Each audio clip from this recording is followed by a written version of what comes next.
what do we have here? Could it be little stealth stream?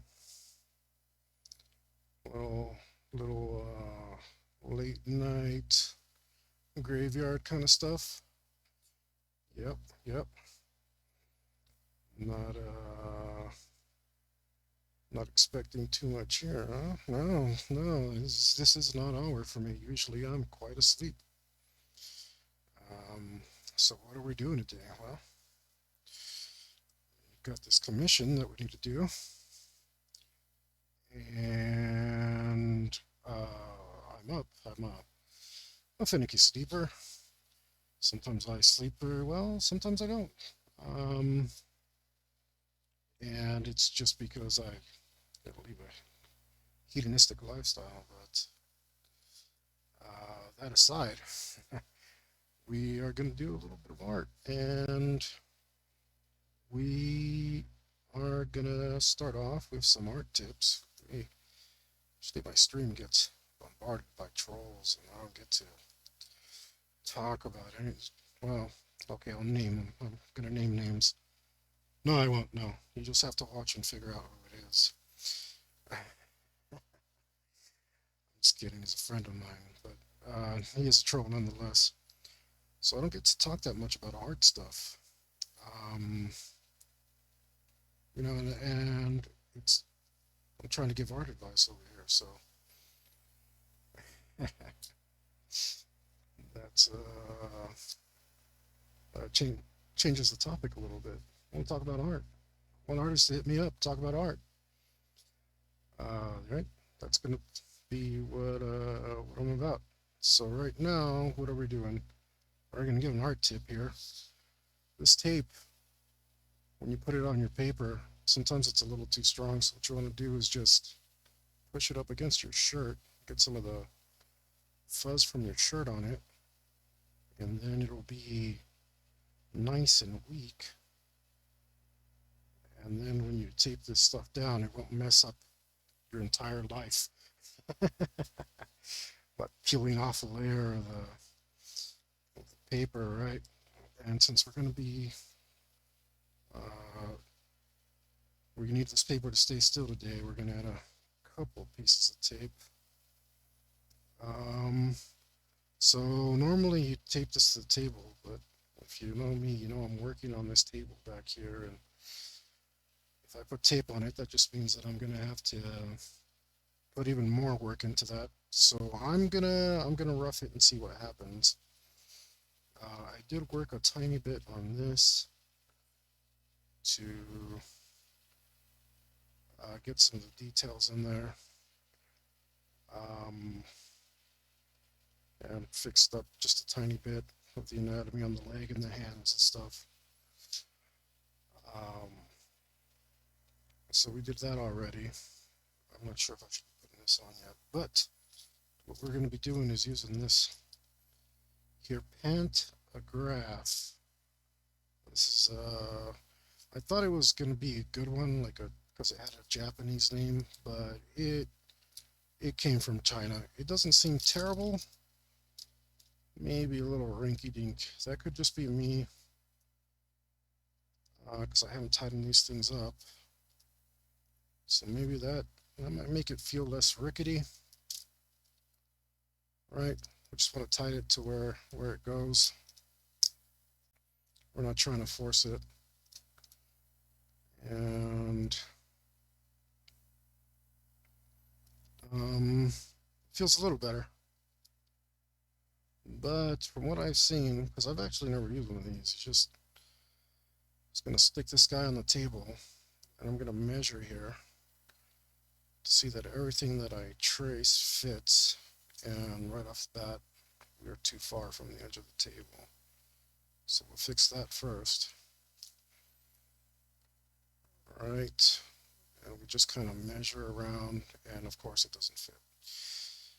It doesn't fit because the angle's off. Maybe if we go higher up, does that? I said I've never used one of these. Oh, wait. We trace this, and it goes here. Okay, okay, that will fit. Except it won't won't fit at all. No, it's too close. Oh boy. Uh, I was kind of, for some reason, I had it in my head that this was just going to magically work really simply. Um, but I guess it's more fidgety than that. Maybe if we had experience using the thing, it'd come out super easy. And I plan on using this thing a lot more in the future to speed up um, my commissions, because um, this way I can do small scale stuff and then blow it up as, oh wait, I'm tracing it with the wrong freaking thing, aren't I? No, no, no, that's right. Oh wow, now it won't reach over here. Come on, guy, what is this? I guess I have to make the drawing smaller in the future. Okay. All right, we're going out. Maybe we can just fold this in half afterwards. It looks like I gotta make it a lot smaller in the future.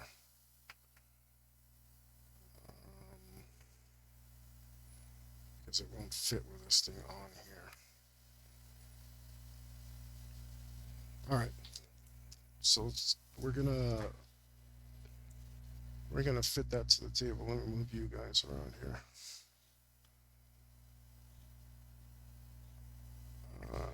Let's see if that, because I have to move over to the side over here now. And to try and, uh-oh, where did I put the thing? It should have been in here. Oh, there it is. To make sure we don't damage our table, we're gonna use this thing we found.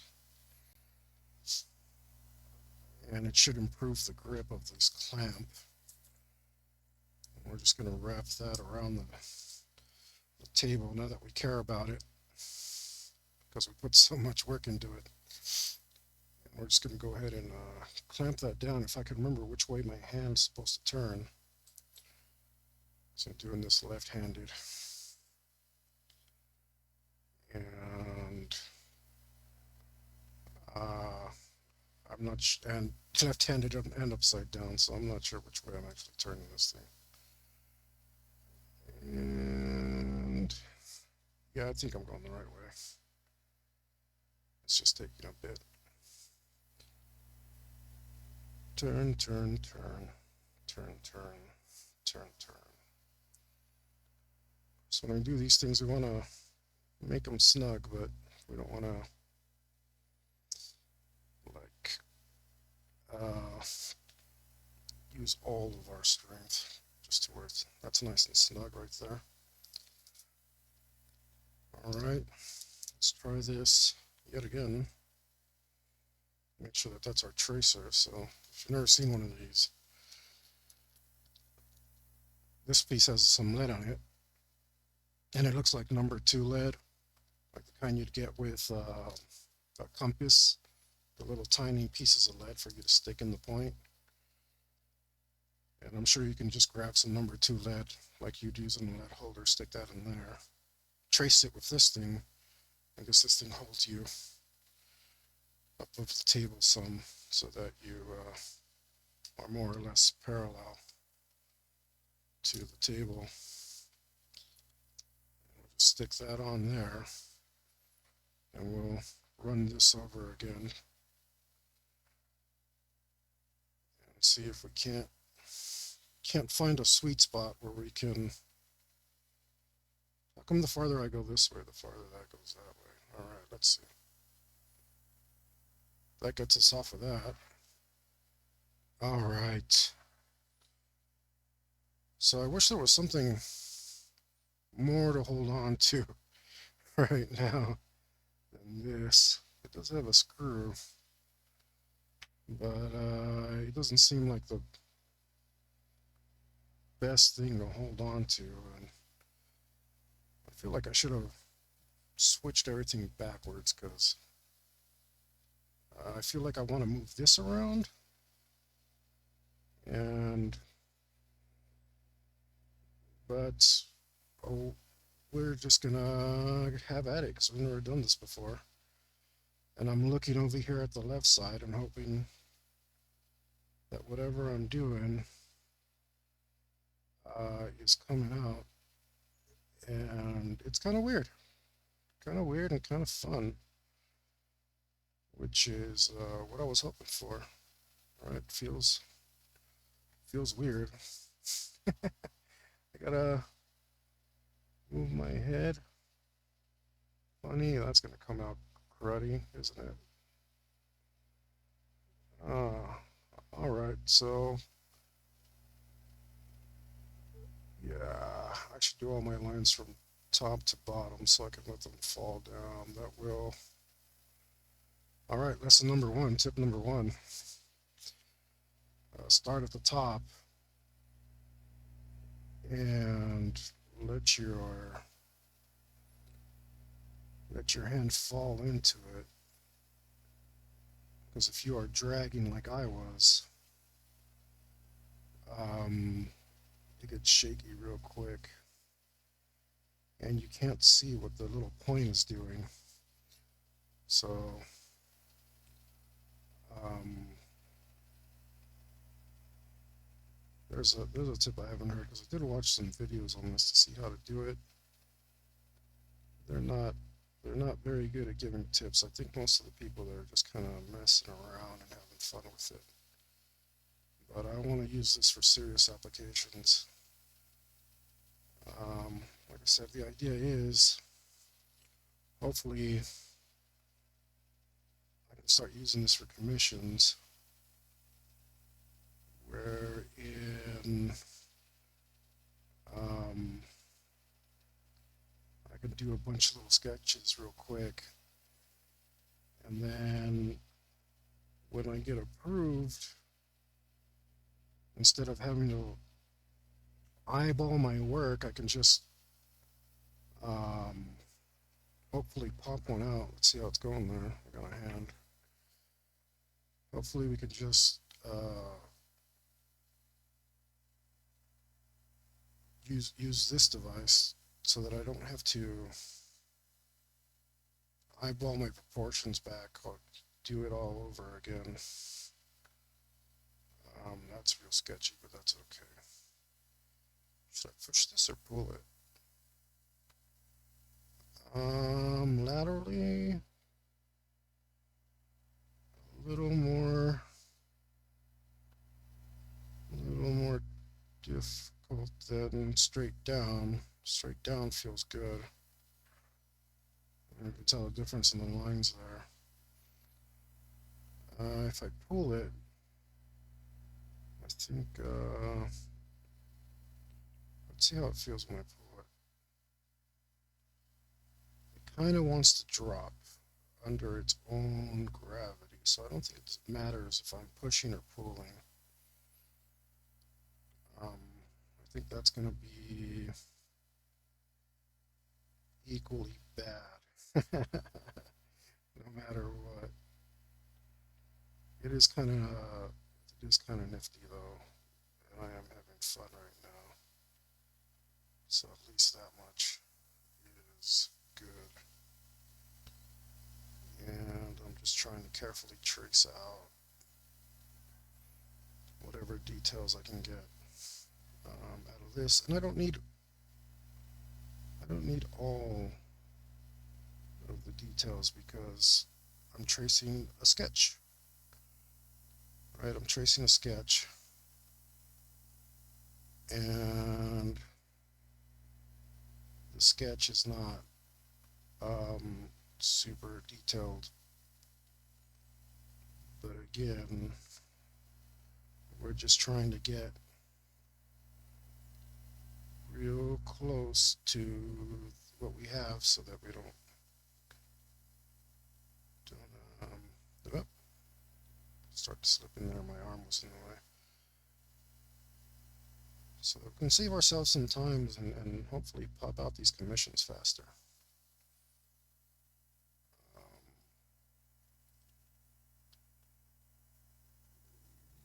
see if that pans out.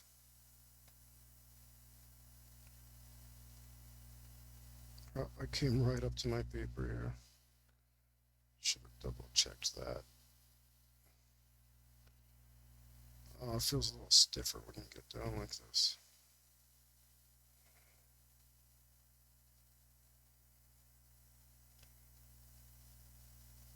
But got up to the paper, that's okay. It's not a huge amount of detail there. But we want these main points. And let's see if we can't just follow these lines. I'm probably pushing a little hard over here on the right.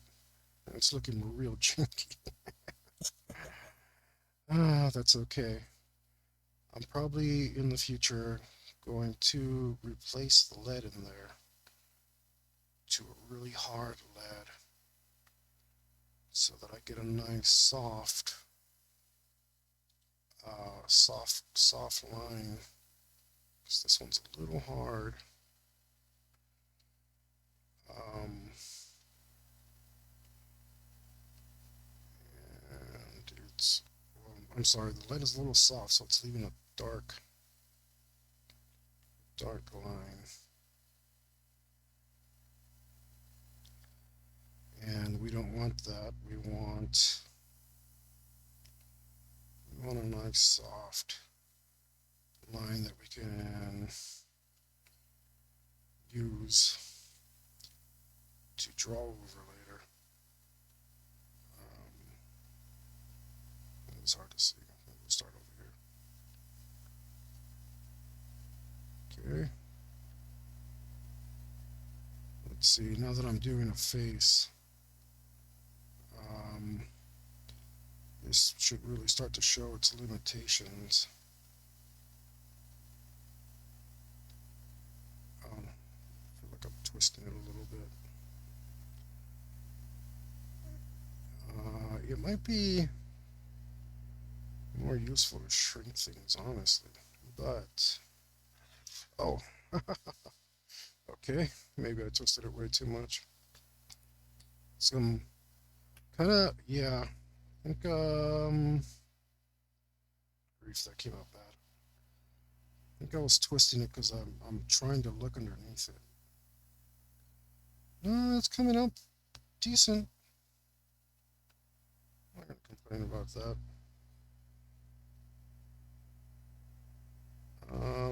Probably should be taking my time a little bit more. But you know what? These lines are going to get erased no matter what. It's just so that I have something to work with. And even though that looks a little wacky, it's actually okay. It will be good enough to work with.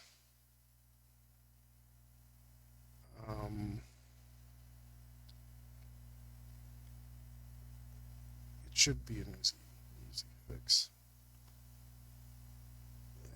I'm still not sure. So we wanted to learn two things, and the first one, of course, was whether or not this was going to be fun. And so far, it kind of is. Yeah, I'm say it's enjoyable. I would recommend this. You want to spend an afternoon learning something new, fidgeting around. I would say yes. This is actually pretty amusing. Um, so that's a good thing. And the other one was, is it going to save me time? Because I find myself a busy man these days, believe it or not, quite busy. And um, is it saving me time? Well, we will find out at the end of this. That I think is something we're gonna have to wait for to find out.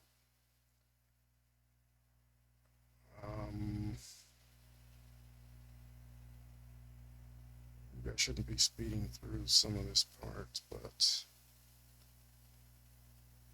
there's I will say it has this nice this weird brain thing that's happening. Oh no. You know what? I think I'm moving this paper and it's messing stuff up. Let's see. Oh, what am I doing? Oh no, that's why it's coming out wacky. I should have definitely taped this to the to the table. Wow, wow, wow.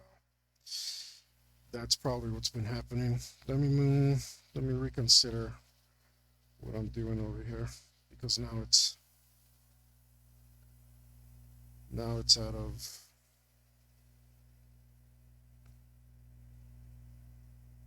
right. Okay, maybe we'll try again. I see.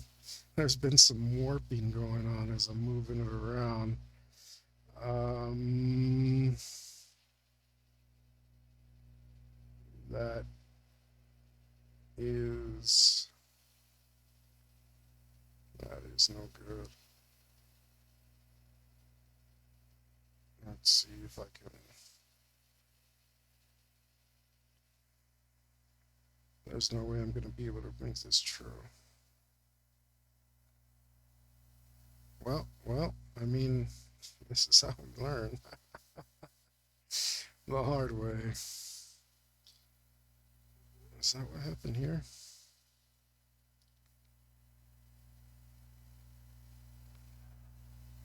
Uh, Let me see if I can rectify this. Cause no, you know what? We'll just start over and we'll tape the paper down this time. That's okay. Now we know. Now we know. See, hot tip. Make sure to tape down your paper. I'd rather I'd rather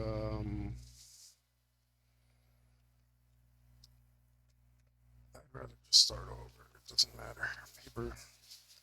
Paper is one of those things that's a good thing to keep buying more of. So we will simply try again.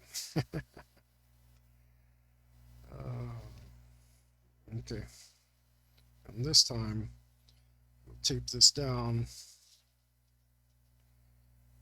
so that we don't have that same problem again, and maybe even it will take out some of the shakiness,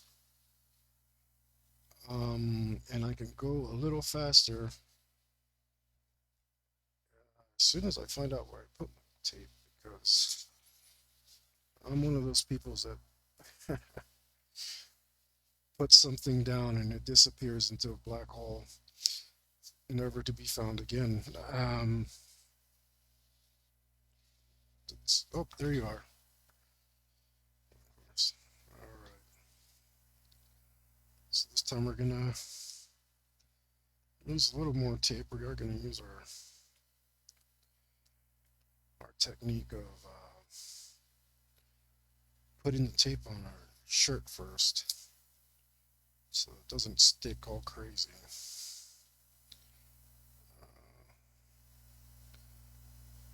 Because that is annoying when you lift up that tape and it just starts a run in a layer of your paper and peels it all up. That's one of the worst. And it's good to share mistakes so that other people can learn from them. I appreciate that when other content creators share their mistakes. Some of them, still edit it out, but they'll say I messed up and I did this, and that typically feels pretty nice because um, it feels like they're being honest with you and let you know that it's okay if you mess up too. All right. Okay. It's more stable. Let's double check this. thing again and see that we are going to be able to reach the, nope, we're too far that way. Okay. Oh, darn it, I taped it down.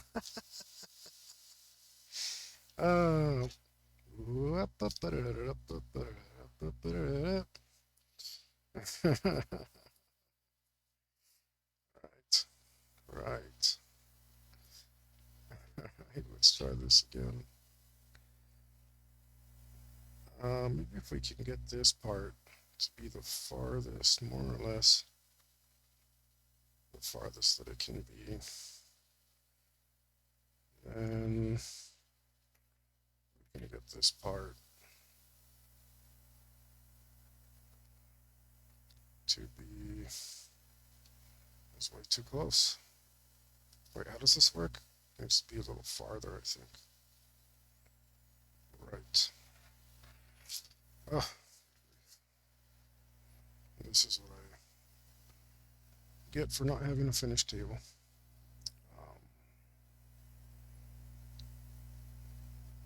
That's pretty close to the farthest that can be. And some of this hair will still be cut off, but the rest of it, okay. The rest of it will be okay. So this time, it's, this thing's trying to jump up at me. Stay there for a minute, guy. Don't get all crazy on me. Crazy on you. Oh, crazy, crazy on you.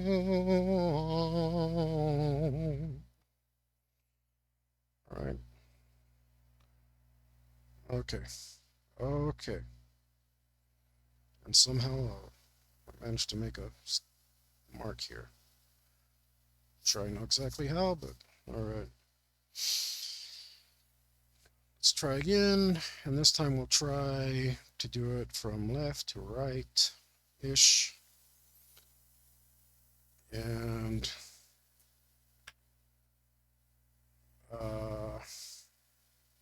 wait, what? This is too high? I think I put it too high.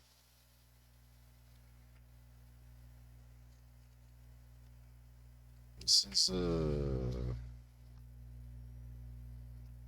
I can't take this time into account because assuming I did assume that I would have to get good at using this thing before I could actually save any time with it.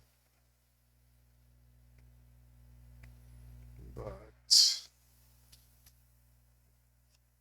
oh man.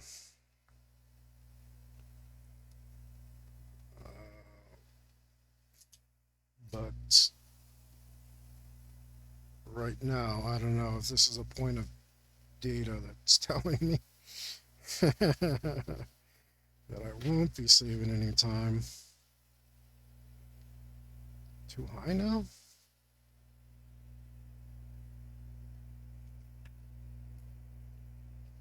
I mean, too low? This is very much doing the, oh, don't do that, the opposite of saving me time.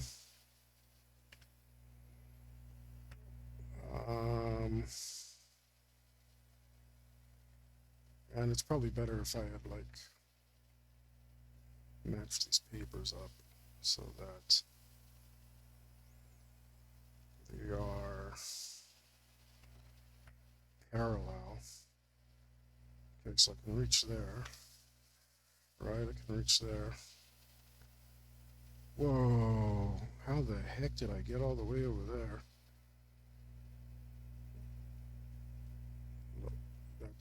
That's insane.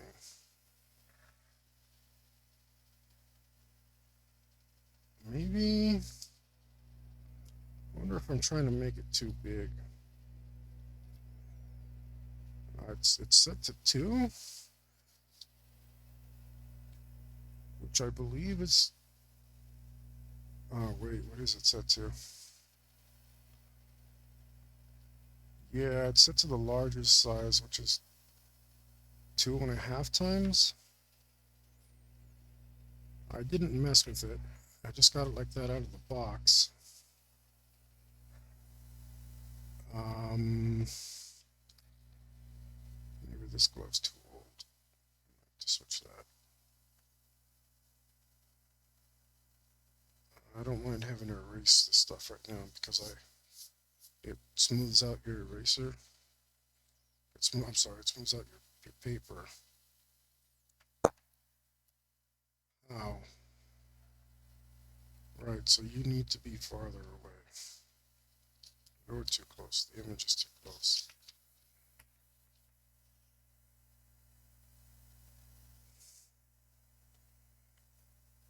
Um, that's pretty good. I'm sure if I just taped it down the first time, maybe this wouldn't be so bad.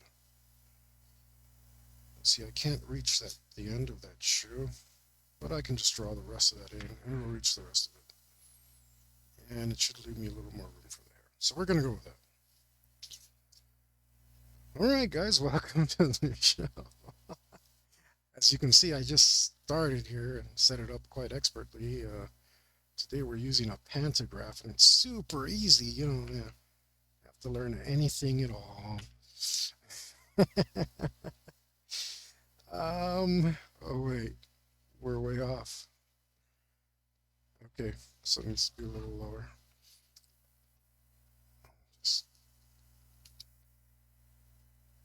let's just take this and put it just a little lower, maybe. I wonder who came up with the word pantograph. Should have called it the thing enlarged bigger and bigger. And that would have been a much classier name. Oh, but I guess it makes stuff smaller too. Right. So maybe not the best name.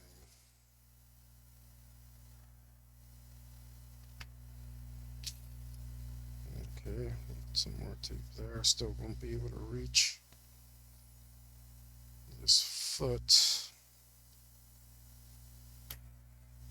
But now I know.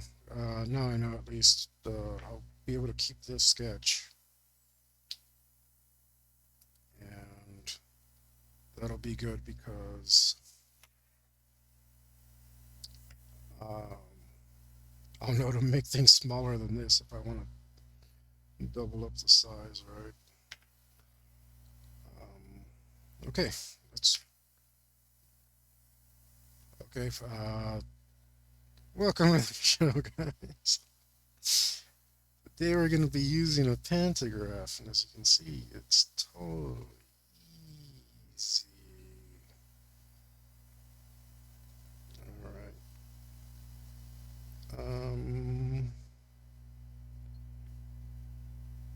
So that was probably a little shaky, but we are going to just try and let our hand fall into it. And it's kind of, it is a weird sensation, like looking at one thing and drawing another. Because I'm looking at the left stylus thing, um, the, the pointer bit, and I'm making like an exaggerated motion to make something much smaller happen. So I did consider doing it left-handed or setting it up left-handed and switching it all around, but I figured, before I go and mess with everything, why don't I just try it this way, the way it's set up. Um, because I kind of wanted to, I felt like I should be pushing on the stylus, on the tracer part, instead of the pencil part. And I can already see that there's problems of using the pencil part because like it's kind of weird holding your hand directly above it, and I want to like twist it and hold it different than I normally do. I want to hold it like I normally hold any other drawing implement, and it kind of isn't that. So that is one weird thing, but like I said, it is weird and exciting. So um, there's that. That much is a good thing. Wow, this looks terrible. Did I go too fast? Not. What did I do here that made it look so awful?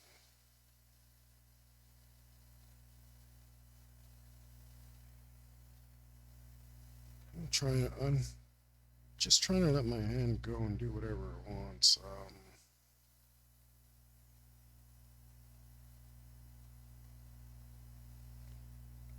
don't. I feel like if I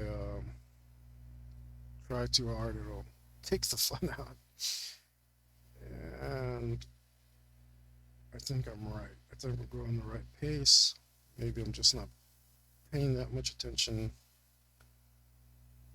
to details.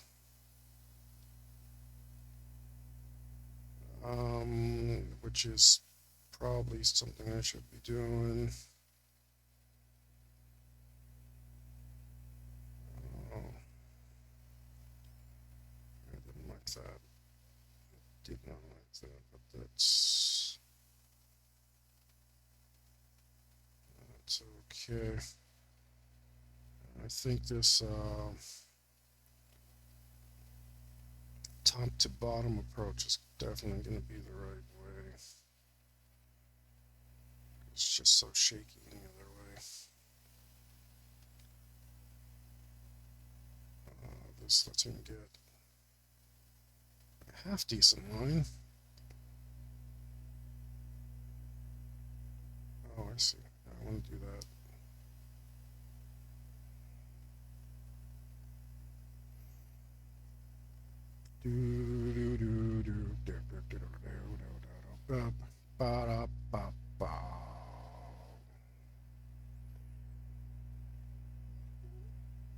That's a good song.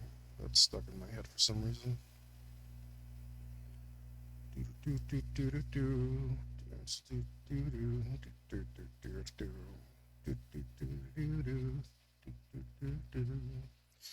Well, well, well, just can't tell. Well, well, well, my Michelle.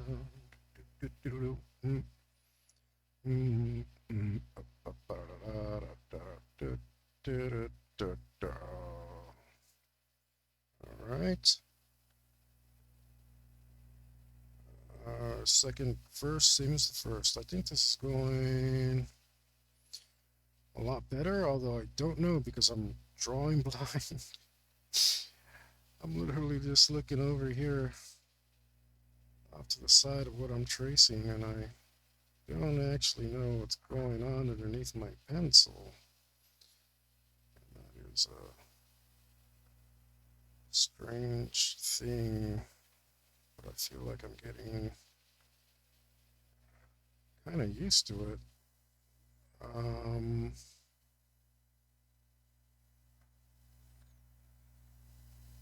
interesting, interesting fun.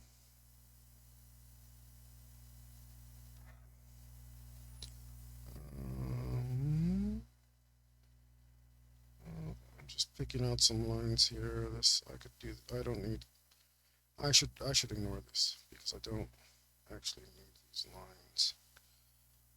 These are natural lines, so when you let your hand drop, it's really natural for you to do an S. Um, things getting in my way. Shouldn't have used a sketchbook. All right, other tip, guys. Make sure to have this on a flat surface instead of on a sketchbook like I'm doing here. This is not conducive, but in the future I will do that. Hopefully my desk will be done.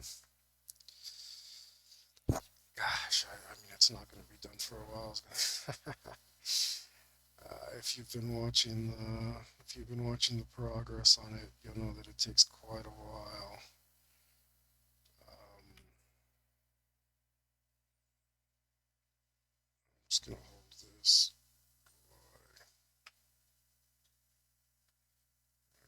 You know that the desk is taking quite a while, and it's um,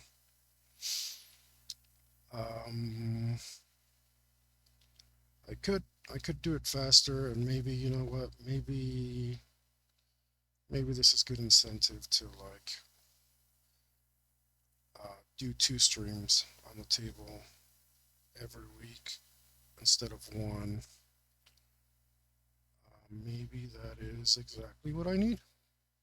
Maybe maybe this is the kick in the butt that I wanted. Sometimes we all need to kick ourselves in the butt um, to get something done.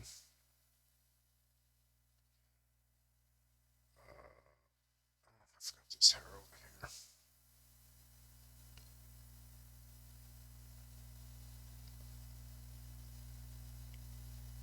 I know I need my occasional kick in the butt. Even though maybe I'm being tough on myself, but I am being highly productive recently, and that can get addicting. And that's one of the best things that you can possibly get addicted to is satisfying work. I'll tell you that much. Not every you don't know always get to do stuff that you really enjoy. And drawing is something that I absolutely love. So that's probably why I've been so productive lately. Very, very fortunate in the position I am right now, even though I don't have a lot of money. I think overall, it's definitely worth it. Promotion, yeah, no, thank you. Um,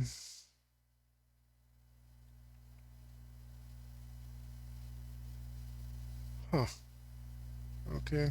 Sorry, guys, that sounds really sketchy. Let's leave that alone. Nah, ignore it, just a distraction. If I get a real comment, I'd be happy to reply, happy to talk to you guys.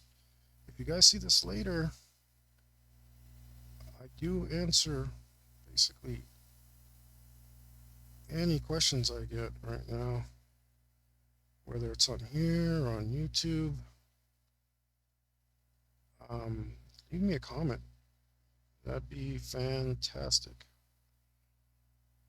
Um, I'd be happy to take your art questions or TTRPG questions or anything else you feel like talking about.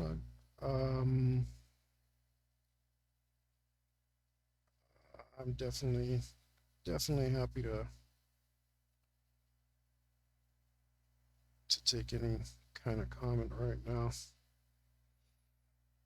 before I get all big and you guys can't hang no more. You know, or it just changed people. Yeah, I don't have to worry about that. But, but, here's what we're drawing now. We're drawing a butt. Um, so let's try and maybe just start over here. Yeah, I mean, that's definitely not going to happen. But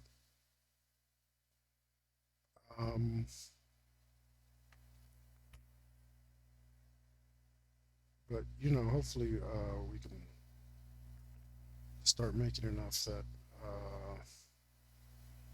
this actually pays for some bills, because that's usually a concern for people. Um,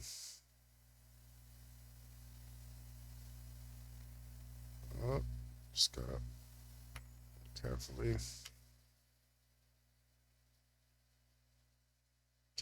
carefully.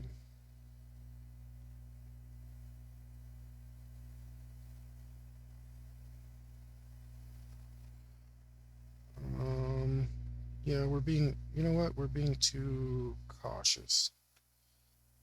The point of this is just to get the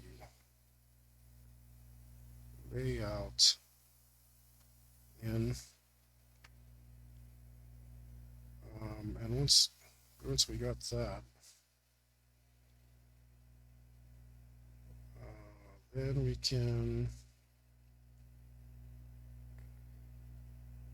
we can get to work on the commission and right and do what we came here to do. So this is a commission. If you guys watch me regularly, which I hope many of you start doing soon, you'll know that this is a commission for helicopter. And because oh, can't even see what I'm doing there. Because he gave me so much latitude, he's getting a very nice price. And that's something that I'm happy to negotiate with you, especially if you're okay with me streaming what I do, and I'm willing to provide a discount for that in the meantime, while I do not have a ton of work. Um, Later on, that discount will go away. Oops. And slip in over here. When, I get too busy. So I'm telling you guys, get in on the ground floor here and get some good prices while you can.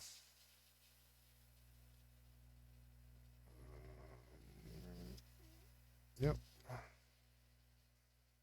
see what I'm doing. Let's just try it this way. Okay. Now that I stopped for a second to look at what I'm doing. Yeah. I can live with this. All right. I can work with this.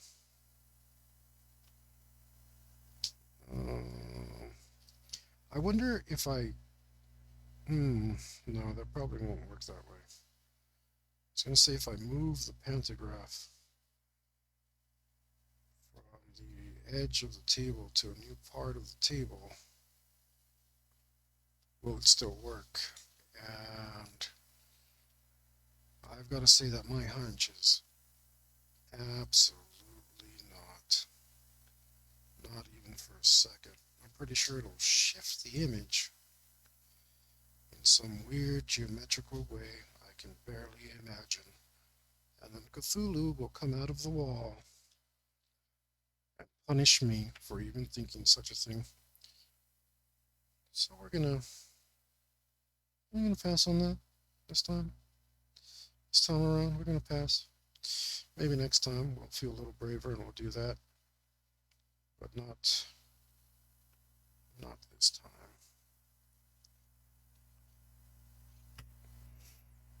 All right, you know what? Um, like couldn't reach way the freak over here. But I'm gonna say that if I knew how to fiddle around with this thing better, um, and knew what I was doing, I'm gonna say that would have saved me quite a bit of time. That's what I'm gonna say. I'm gonna say that that was overall win, learning experience. Um, yeah, yeah. I mean, I'm gonna say that if let's look at the time marker here. Yeah, yeah. Um, if I wasn't blabbing on and doing all this other stuff, I think that actually might have saved me a little bit of time. Now it is all wobbly and not great looking, but we are right in the area. And if I mix it up next time and put the hard lead pencil in so that these lines aren't so in my face, then yeah, I'm gonna say this was really good. Do I need you for reference? I guess I can keep you here. You're not in the way. We'll put you a different place later. So let's go ahead and actually draw this thing. Let's draw this the right way, and now we don't have to guess where anything's going. So the first thing we're going to do is erase the entire thing. Partially, right? So right now what I'm doing is I'm not pushing too hard on the eraser, except it will pick up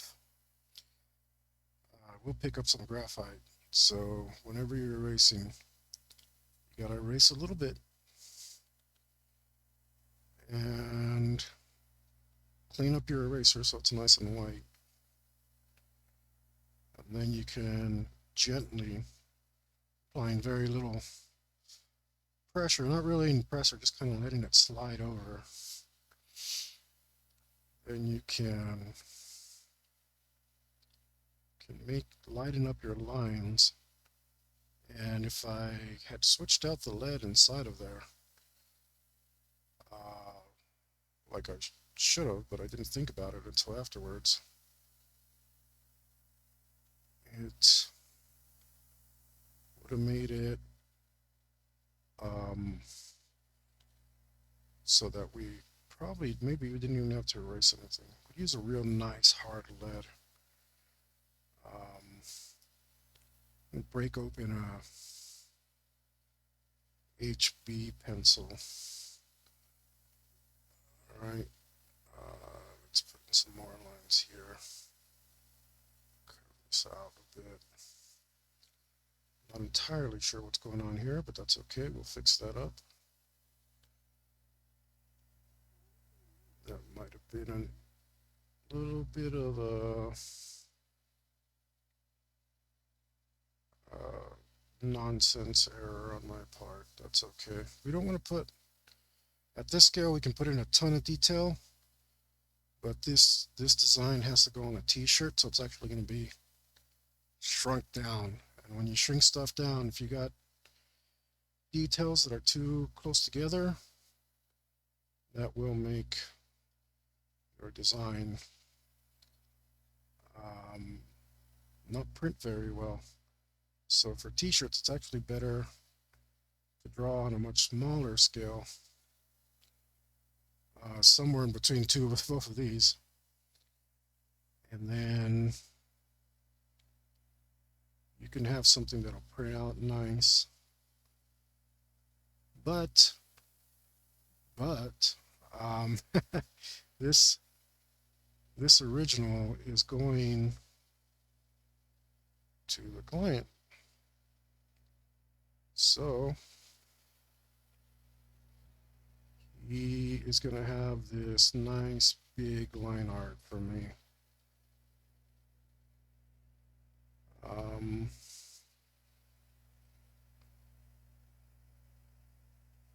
he, oops. Yeah, he's going to have this nice big line art to display at his home. Um,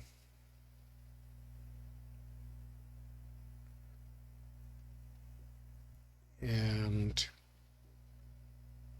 he's not he's not getting like there won't be two different things because I could finish this up, like do more detail, put more work into it, but uh, since we agreed upon the price, we're not going to be doing uh, more of that. It is a pretty cool design. I do love my pinups and uh, all those sexy ladies. Definitely a fan. Um, but um, we got a lot of work to do, so we've got to be selective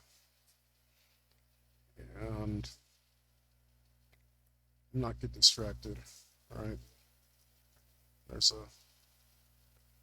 another tip for you guys. Usually, focus is a lot better. Like um, I wouldn't recommend that you stream. It has been challenging. It has been detrimental. But I have other plans, other reasons I have to stream, of course. Um, if you're aware, I am trying to put out a book here in the near future, and I would like it if all of you bought it. And it's going to be an amazing book. It's going to feature my art. Probably won't have a lot of ladies like this. I don't have a few because, well, it can't be helped. We just we're just a fan around here. Um, but not so salacious as this, maybe. Not too much of that. They're salacious nonetheless. I mean, I can't help myself. Let me stop pretending. There's going to be tons of ladies in it. Um, but what were we on about? Yeah, so I'm trying to release this book and bring you guys an awesome role playing book that you guys can really enjoy. Uh, catch me on Preternatural on Mondays here on Twitch, or if you're not a Twitch guy, this goes up on YouTube. You can go ahead on the play, hit the playlist button, and check out the entire 12 episodes so far that we've done. It's been going pretty amazing. We put a lot of work and a lot of love into those episodes, and it is a real actual life play. If the characters die, they die. So it's stressful because if I don't try in earnest to kill them, it's not going to be fun for them or the viewers. So you can actually help them out if you catch this in time. You can go award them destiny points and help keep them alive. And it's a really cool mechanic I came up with because I'm super awesome and creative, right? Um, if you award them destiny points and then you start using the destiny points on the monsters also get destiny points. they get half as much as is used on them. So it balances them out. So you can award them tons and tons of destiny points, and it won't it won't get cheesy, right? Because it could totally get cheesy really easy if we weren't doing that right. So far, it's been working out pretty pretty groovy, pretty groovy. Oh, it looks like I'm out of lead in here. Hold up, kept breaking it.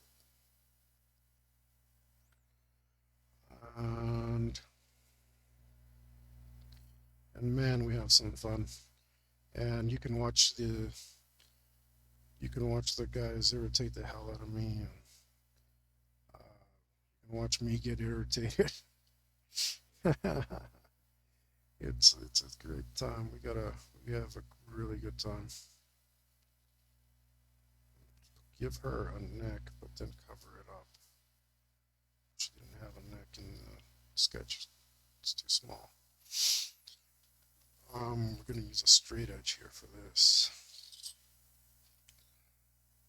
and fix up this laptop. I know I haven't heard this in a while, but there was a community of people that used to say don't use a straight edge, and that's ludicrous. You should use all the tools that you can to improve your art. I know it gets to the point where you're like, are you really making art, or are you just like drafting like an engineer or something? And yeah, I'd say there's a little bit that to lose if you're using that much equipment. Um, but then, um, um, like doesn't the tools you use to put out don't really don't really determine what the art is. Um, yeah, you definitely want to do your curves by hand because there's a huge advantage to that. I mean, well, a lot of the time your hand is the appropriate tool for the job, um, and that's why you should be using it. But when you're drawing like buildings or something else constructed, like this laptop here on top of this lady's back, this fine young lady here, then if you want a really straight line, you should be using a ruler for sure. Um,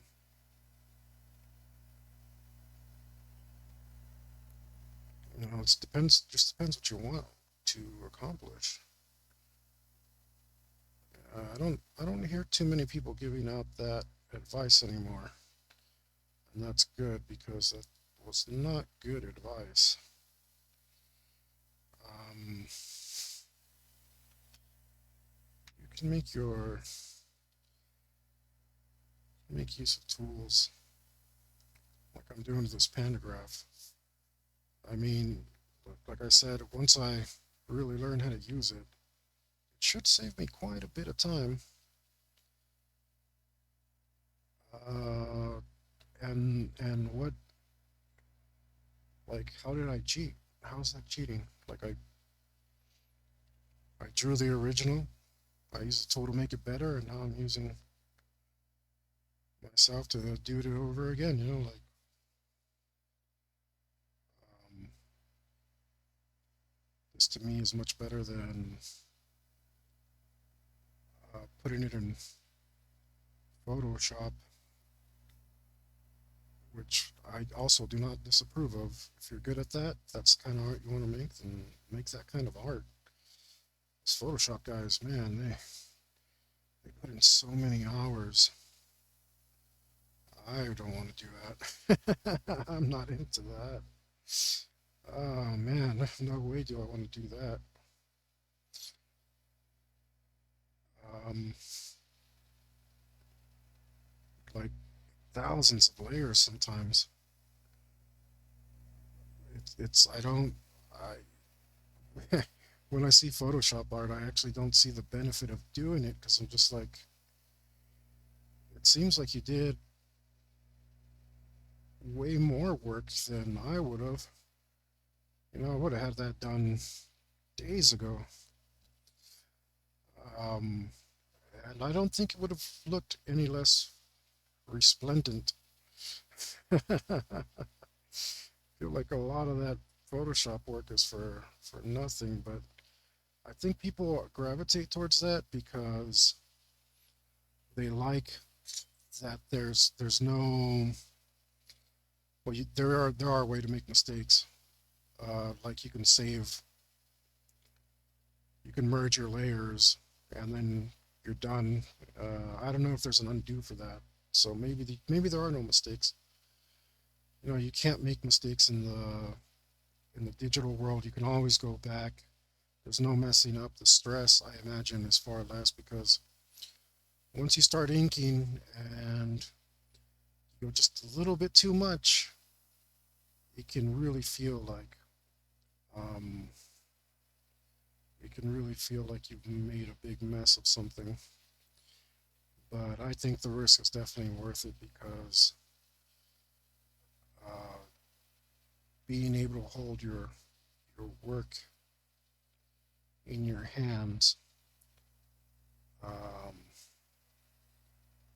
I mean that's just there isn't anything that feels much better than that to me. So like the digital thing, I feel an extra layer of disconnect. Like it isn't real. But this here in front of me, I can see it and pick it up and put it on a wall or do whatever I want to do with it, and uh, that extra reality is super worth it for me. Um, so that's why I'm not super huge on the digital stuff for me personally, but I do appreciate the guys that do it. They do a very good job, and I also dabble ever so just a tiny bit, right? Because this is gonna go. I wish I hadn't erased that line. This is gonna go into a digital file, and it's gonna be digitized so that it can become a T-shirt. Because this is not a acceptable format for a T-shirt, right? Um, so it does have to do that. Um, but it's not going to get a huge treatment. Uh, it's going to get some transparency added and a little bit of a cleanup so that it looks nice and nice and clean because it has to be pretty clean for a t-shirt design. It doesn't just get to be itself. It has to be a little less organic. Mm, this is coming along just fine.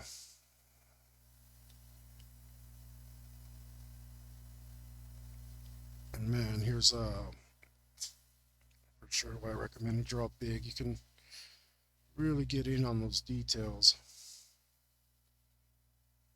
Um, it's just so much more fun to draw something big. You guys out there, I know a lot of beginner artists. I don't imagine a lot of like super good artists are watching this, but maybe if you are starting out um, and you catch this, take this advice. I promise you, it'll make you a much better artist real quick, and that's real simple. Just draw big, draw big. I don't remember the copper asking me for the long nails, but I'm just gonna assume I'm taking some liberties here. He told me to move this hand, and I tried it, and it looked awful. Really, if you catch this later, I had to redraw this hand um, like 20 times. Took 20 minutes, unnecessary minutes out of my life to try to move this hand. It just, everything I did make it look worse. You were completely wrong, sir. The hand did not look good. Uh, Pointed upwards, it just didn't. It threw off the balance, the composition. It wasn't a good place for it. Um, so sorry, sir, you have been overruled. Um, uh, your revision is denied. We can't. The hand did not look good like that. It just didn't. Um, it's for your own good.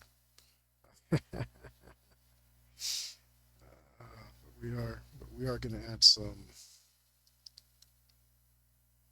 nails. Um, Hands where it can be seen, because she seems like the kind of uh, lady who would do that, who would have that.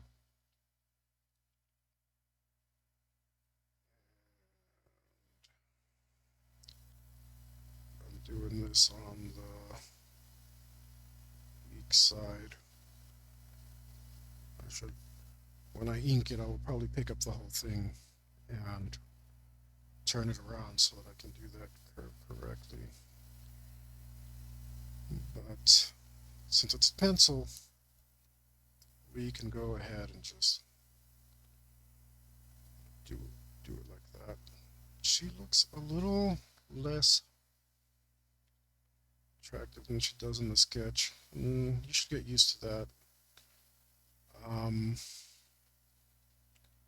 there's something there's something wild about sketches that make them look good. I think your brain just kind of infers what it wants to, and but of course we did use the pantograph, which is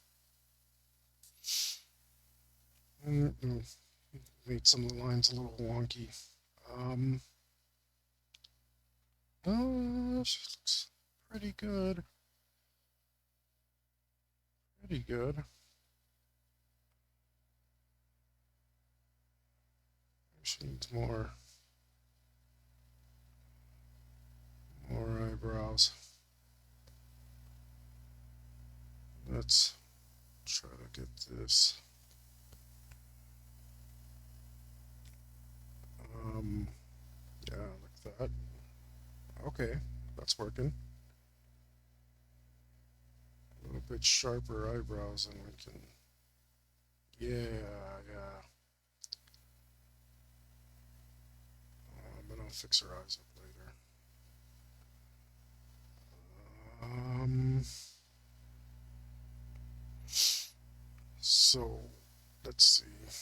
Over here, we couldn't find a place for big chest, but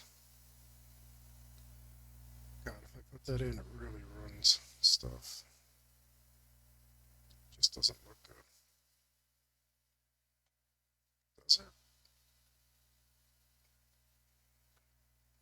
It's not the worst. It just, yeah, it takes away from the composition. It's distracting. Not worth having. The kind of choices you have to make for aesthetics. Excuse me. Oh, I should have gotten some water. Okay, this. I don't want to erase too well. We won't be able to see the lines we're trying to create trace here. Well, we're not tracing them, we're actually improving them. Oh, it looks like I didn't define her shoes. We'll go ahead and do that.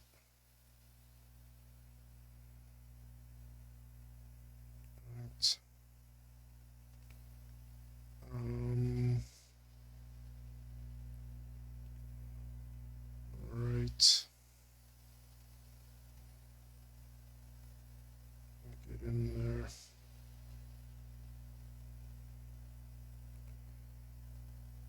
In there and define the shoes. Oh wait, that's why I didn't. They're not shoes. They're boots. I think I was going to put a zipper in here. Because getting into the boots like this is not easy. So, well, I don't own. Just so you know, I don't own boots like this. I do. I do own some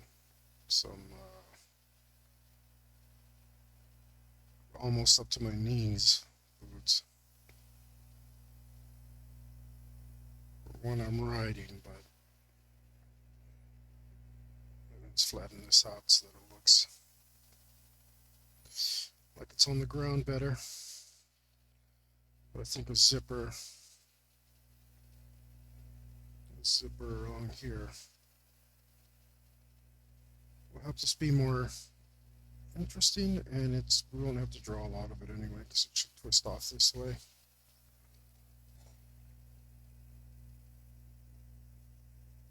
Okay, it doesn't look quite right.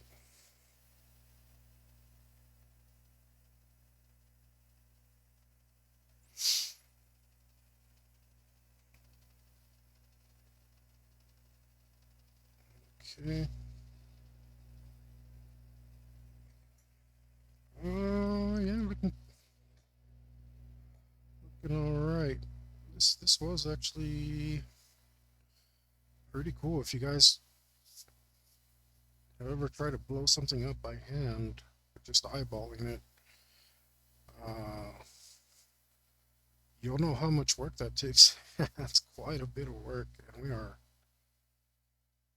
almost done here with our pantographed version of this,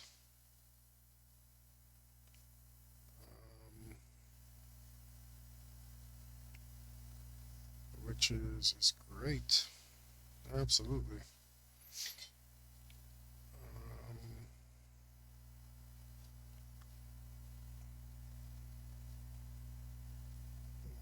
There we go. And we got to get to this point by hand. Actually, man, that would have been a lot of work to get it right. You know, we could use the grid method, and then you got to erase your grid, right? And while you're doing that, the whole time there's tiny adjustments, tiny adjustments, tiny adjustments to get to that point. So even when you use the grid method, not it's not super quick. If you don't have a pantograph, yeah, I recommend the grid method. It's not bad. Normally I just eyeball it because I am rather practiced. Um, but not having to, it's pretty nice. Pretty nice. And now I gotta kind of line these up. Don't have to be perfect. They should be pretty close. Let's go with this. I hope you can see what I'm doing here. Oh, you can't. Darn it. Okay. So let's see. So over here at the very bottom right. Sorry, I didn't catch that, guys. Um, our pantograph didn't reach didn't reach our base image. Was a little too big.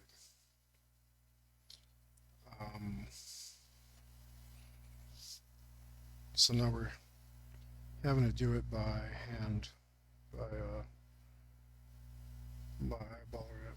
But it was a very small part of it, and so it's not a big deal. Um, yeah, not a big deal at all. Um,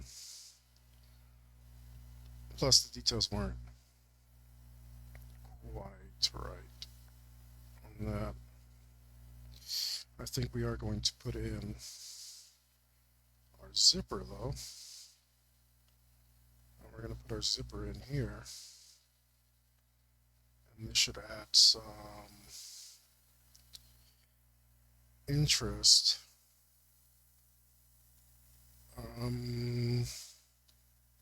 Doesn't it's not distracting. It's distracting. It's got to go. It might mess with the movement, but maybe not. Yeah, that's I just did it wrong the first time. That's actually okay. As a matter of fact, it might be best to put it in here as well for a little bit of symmetry, even though the picture is not symmetrical.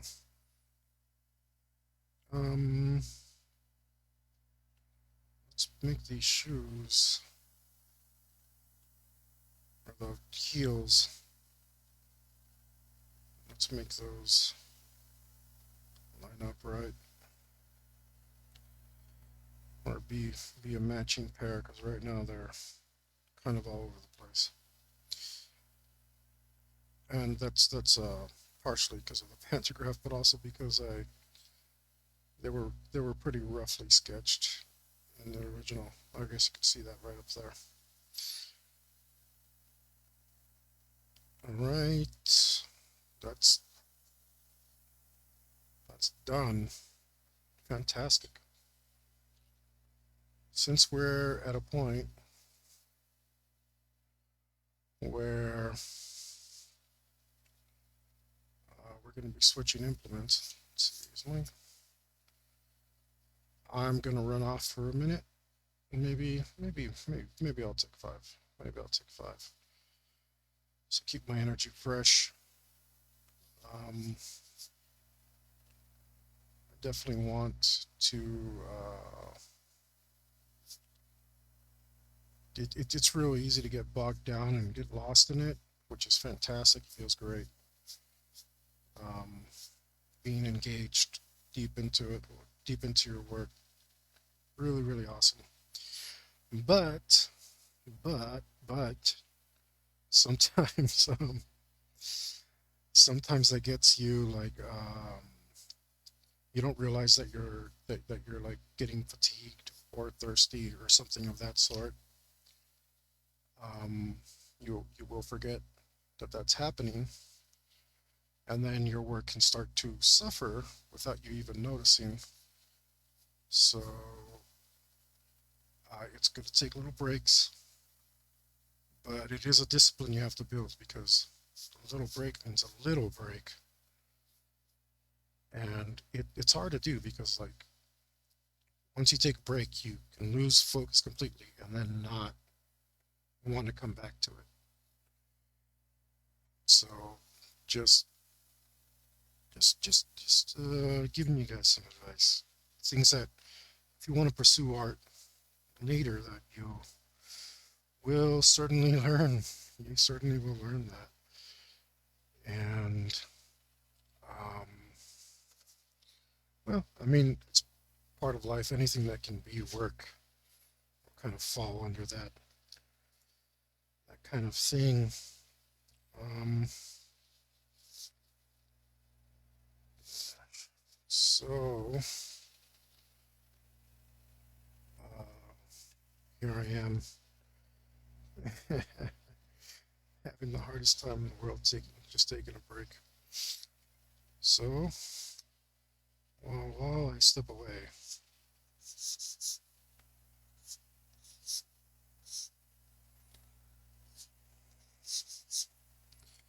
I'll leave you with this.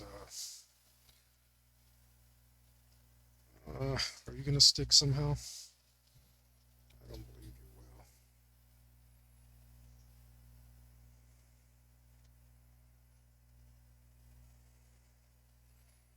There we go. So you guys know, I'm just gonna take a little quick break.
right. All right.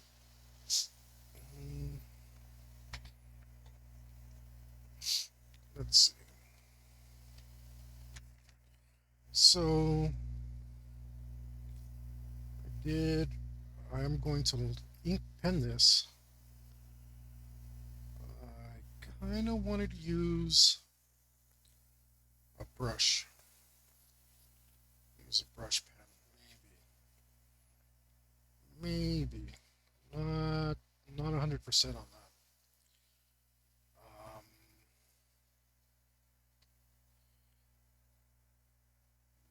not 100%. The it should be all right if I pan it.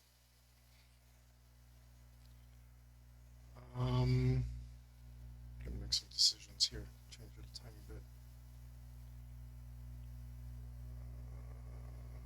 That's more aesthetically pleasing. Um,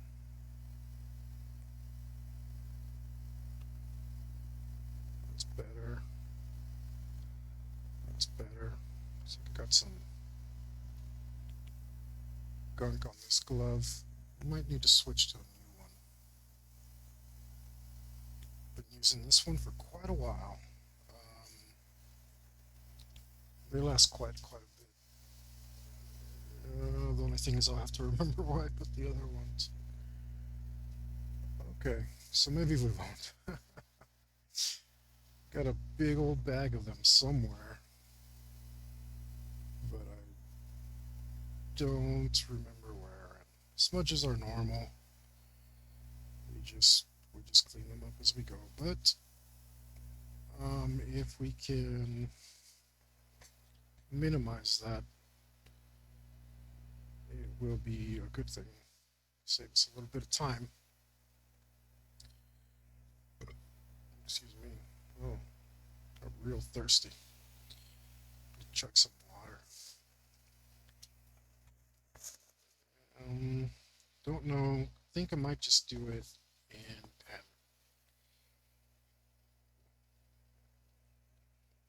And some of these details might be too small, but we can't do that because it has to go on a t-shirt. So we are going to take details out where we feel it's appropriate. And we'll just start right over here on something easy. You know what? Her eyes are a little off, so let's clean that up because the face is real important. We don't want to mess anything up there. And she looks like he's maybe looking just a little bit off to the wrong direction.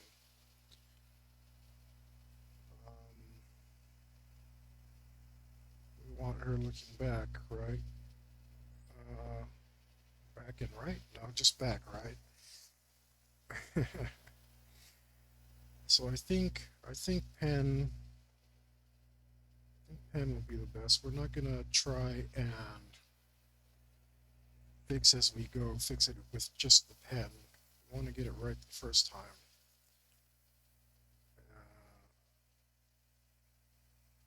And we don't want any little mistakes because those will be amplified, and that is definitely not what we want. Let's try and even up this hair a bit. And like I said, I'm gonna take this tape off now so that see, when I took off the tape, it left a little bit of fuzzy stuff behind, and that's because it's pulling up the fibers of the paper. So that's why I didn't want to use too much tape. I'll be careful taking this off too. We're going to take this tape off so that if we need to move our sketchbook around, we can, so that we can follow the natural lines that our pen makes, because really only makes curves in this direction. Not too good at making curves in this direction. That's definitely something you want to watch out for. Now that I'm looking at this laptop, it looks a little crooked, a little squished. So I'm gonna fix that up real quick as well.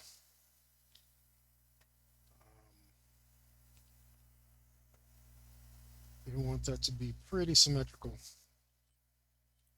I did just eyeball it. I use the pantograph to eyeball it, sort of.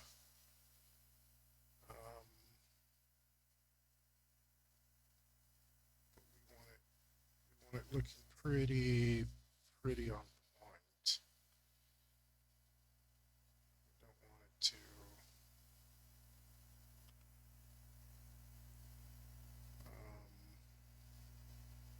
we don't want it to look crooked, which it does just a tiny bit. And that means we got to move these lines about a bit. And the more I'm thinking about it, the more I think it's definitely going to get the pen. I don't have to clean everything up perfectly right now, because we will be erasing these lines again after we ink it.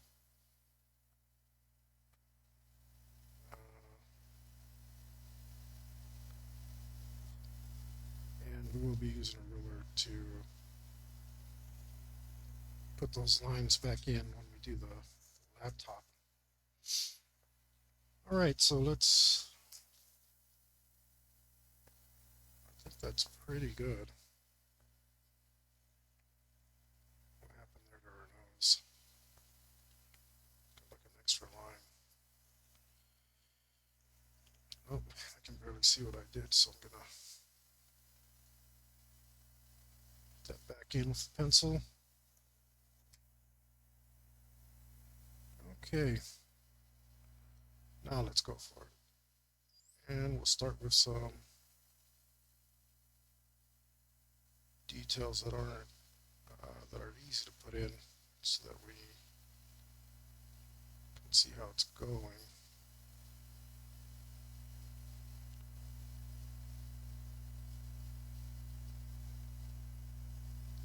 And okay, it's coming out fine. It's better this way. Nope. Maybe I should have used a brush pen for this. Oh well, too late now. Not really. We haven't done much. We can just switch. We're gonna put in some details. When you're drawing a female face, a lot of times less is more. Um,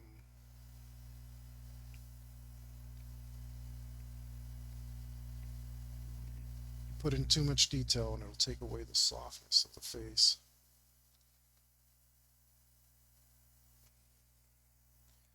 And that will just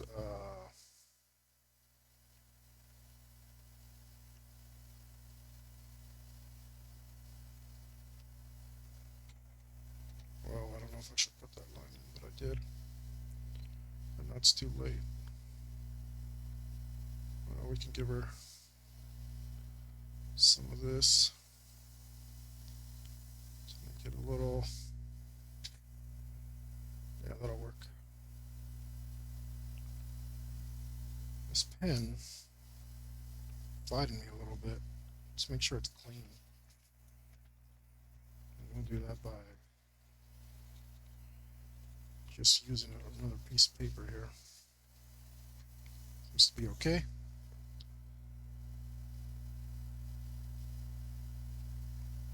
We're not doing a full-on manga, although it is fusion.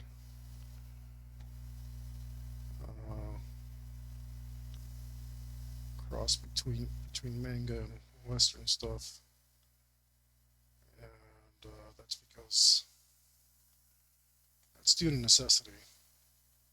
because normally in manga you don't see full lips. Um, Usually a little line is all you get, and that's where the mouth is, mouth line, which, oof, let me steady myself here, which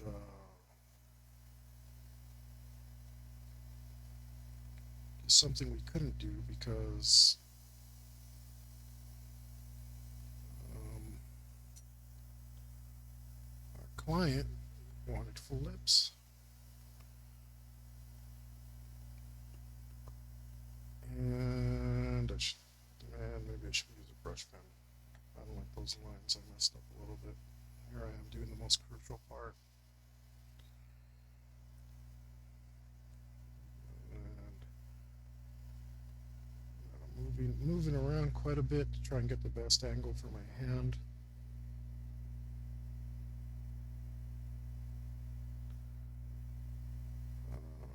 And we're gonna have to put more detail into these eyes because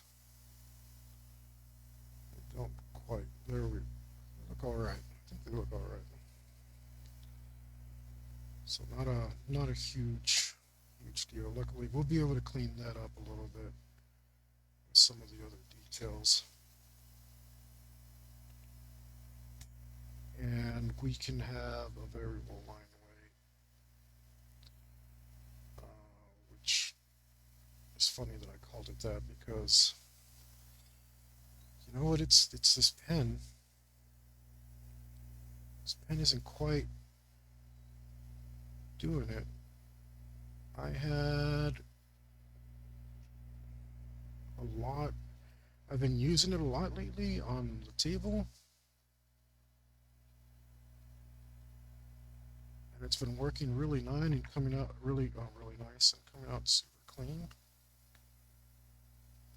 And right now, it's coming out bumpy, and it's because of this paper.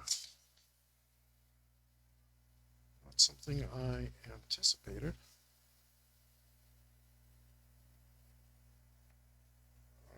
So even though I just did the most important part of that, I think I'm going to switch to pen. And let me get a scrap paper for that. Probably use this. See how the lines are coming out here.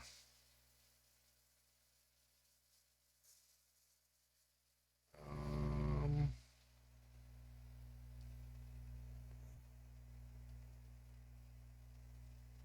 huh. Okay. This is probably not going to be any better. Let's see. Let's see.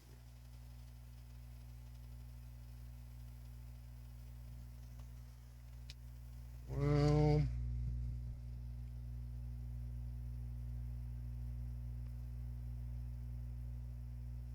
what do I think of that?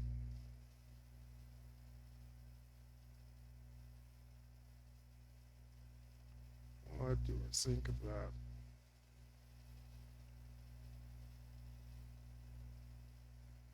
I'm not too sure. Nope. Ah, man.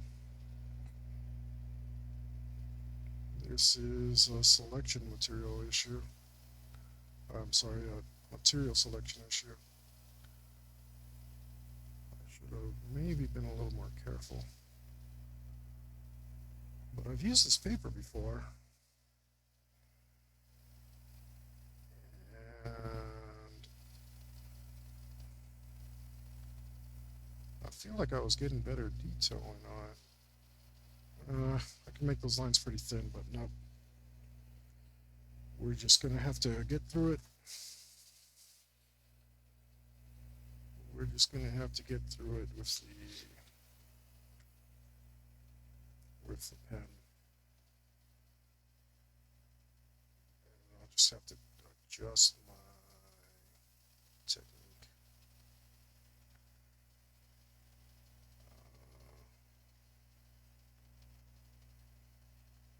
spots on the hair here. I went off the line. It's more important to have a nice natural line than it is to follow your drawing exactly, depending on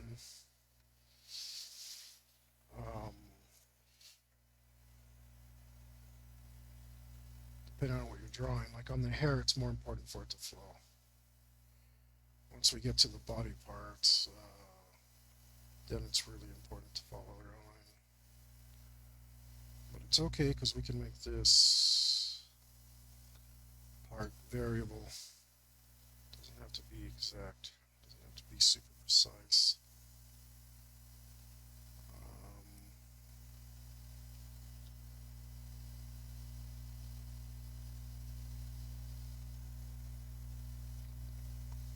Yeah, just gonna do some of these curves here.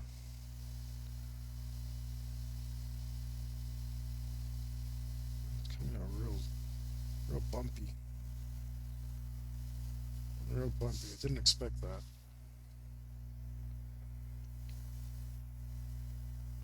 Especially since it comes out so nice and clean on the desk, but um, that's okay. See if I speed up a bit. It's like grabbing on.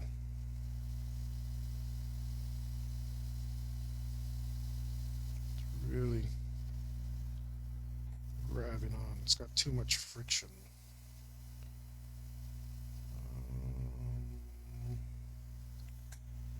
Let's try. What else do we got around here? Let's try you. Wait, you're the same thing. Wrong pen. Wrong pen. Let's try you.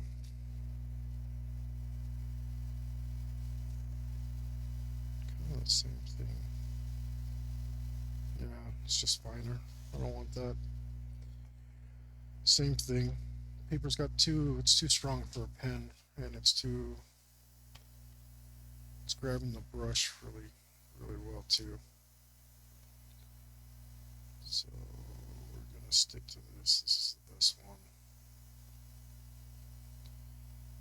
All right, well, at least we know we picked the right tool, or the best tool that I have available right now. I have to maybe look into some other stuff. See if I can get rid of those bumps. I'm sure you can't see them on camera because of the resolution. I'm sure isn't high enough.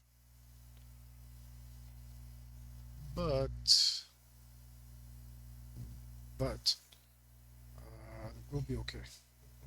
We're gonna be fine. I think what's gonna happen is we're just gonna have to double line everything. That way we can get a nice, clean, crisp line. See, I totally missed right there. That's okay.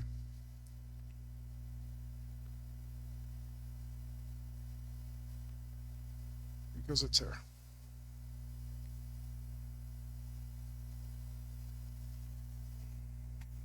Okay. Let's stick over here. See how it's going to work on these details. These teeny weeny details.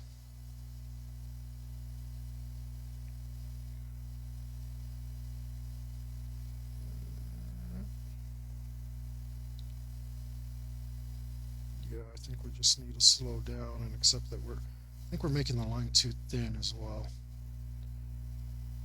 Yeah, if we buckle down and press in, we get a cleaner line.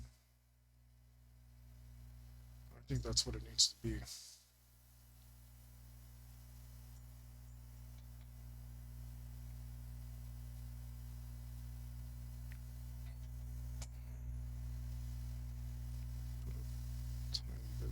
going there. Yep, yep. Okay. Now I'm building confidence.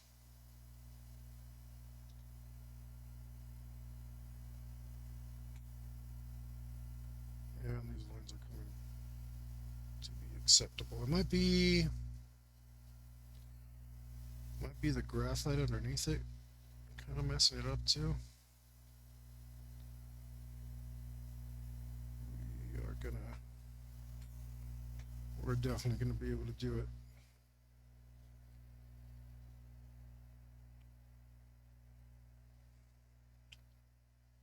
We're just gonna have to take our time.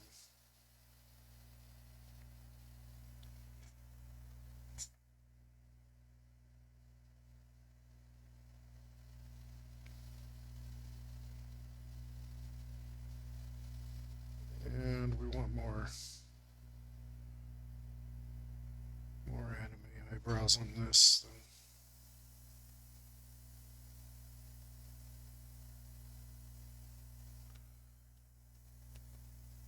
than actual eyebrows.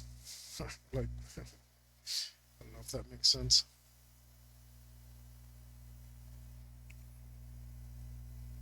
We want some extra details in here to make this hair more interesting.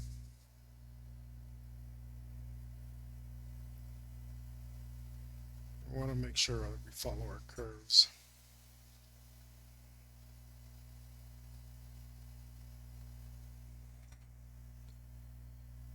And put in some nice soft details in here. Don't want to do too much because that'll instantly turn into hag hands. That's not something we want. Let's put a little lump right there.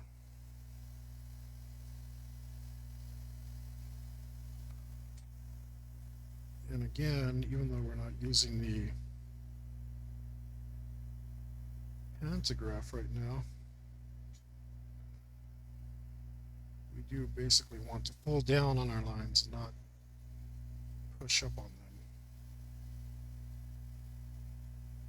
because that's going to create nonsense for us. Try and get this in there. And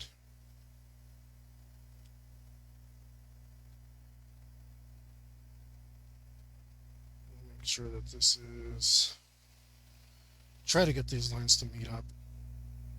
I usually don't, and then I end up having to clean them up when I do the digital version.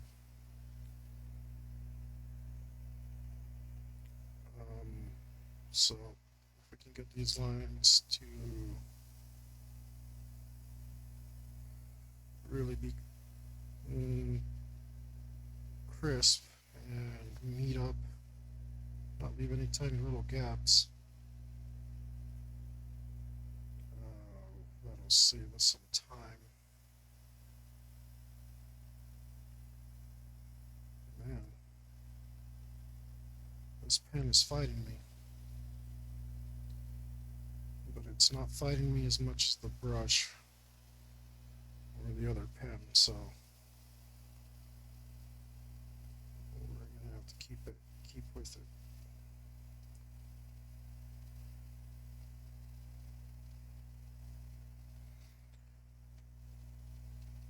And we want to put in some nice lines here for the hair. And this is when you start doing the digital stuff, you'll see that the lines here really turn into a pain.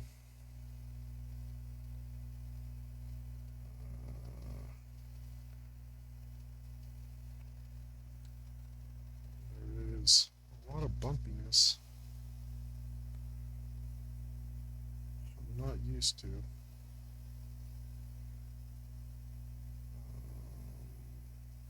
And I sped up, so that was silly of me. Just have to go slower. Nope, that also creates a bunch of bumpiness. I'm on the right pace here.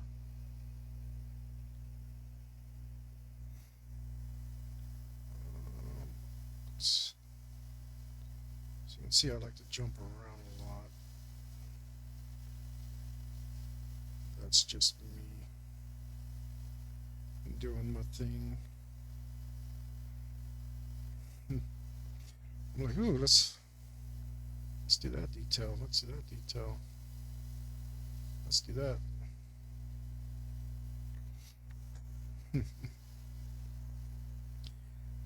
But that's just the way I like to do it.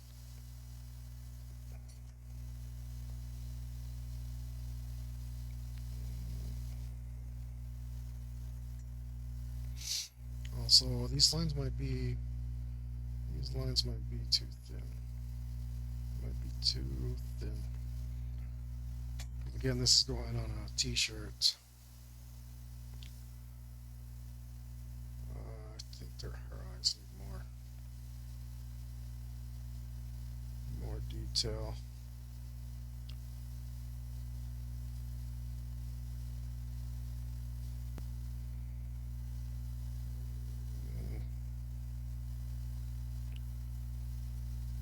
They're not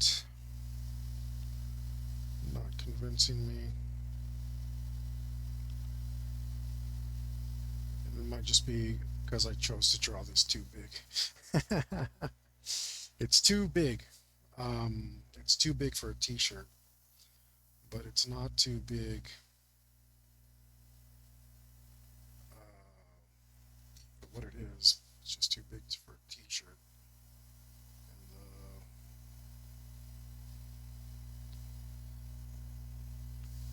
And the line width is I think might be inadequate. But we will see. I want to finish this. So when you're doing pencils, if you're right-handed, you want to work left to right, and that helps reduce smudging as well as lets you see what you're doing.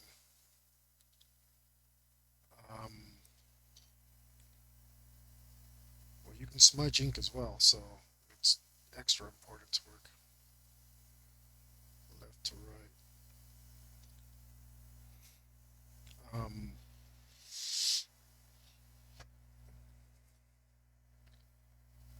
Because nothing will ruin your work faster than a smudge. I can promise you that. Let's see if I can. Yeah, this broken line's good. That looks good.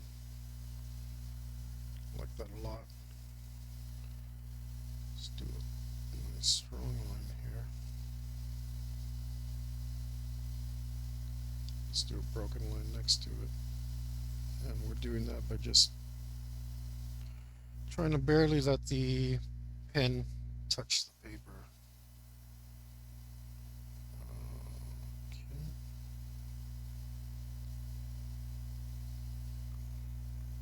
And that way we can fill in some of our details here.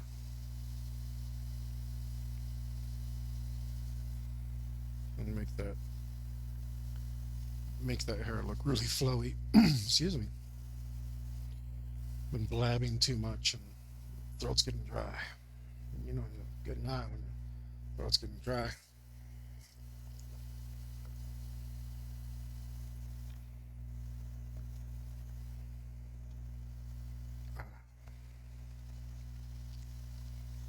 Let's finish this little section up here.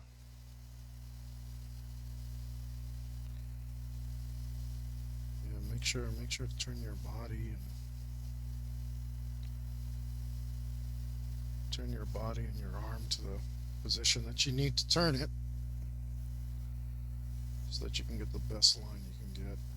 A lot of I was a sketchy guy for a long time, by which I mean my drawings were real sketchy, and I love sketching. I love making sketchy looking lines. Like I said, there's something really exciting and raw about it. Something that you when you clean a drawing up, there's something that you lose. Um, so you wanna try and capture that and keep that when you draw some when you go to clean something up and make it solid. We're not going to draw any symbols on these buttons, but because I don't actually know what they are on the Xbox control. Um, but you can definitely lose something.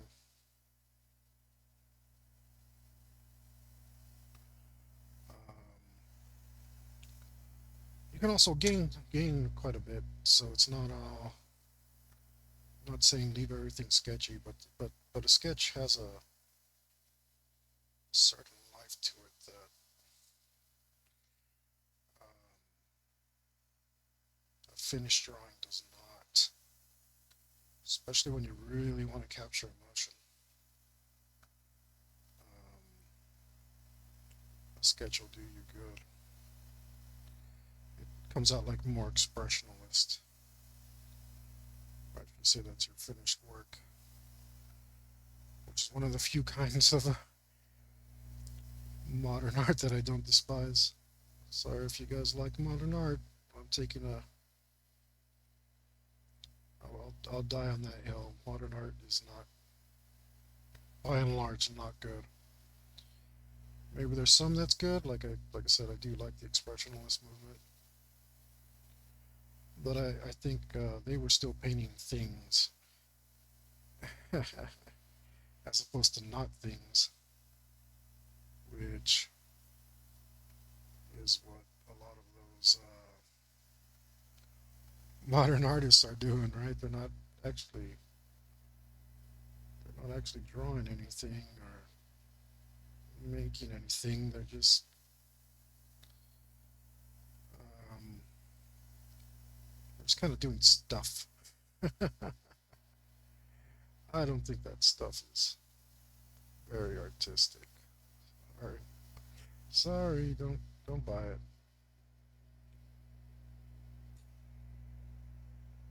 Let's go for some of this like this.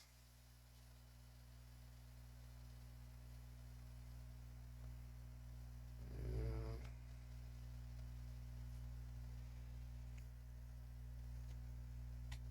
that looks pretty good.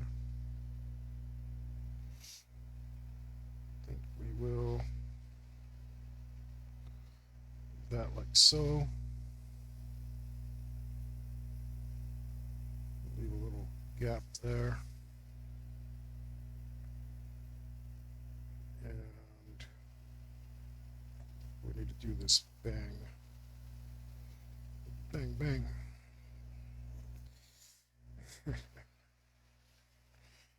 Oh, um, would be easier like this or like that. This is a big sketchbook I got here, so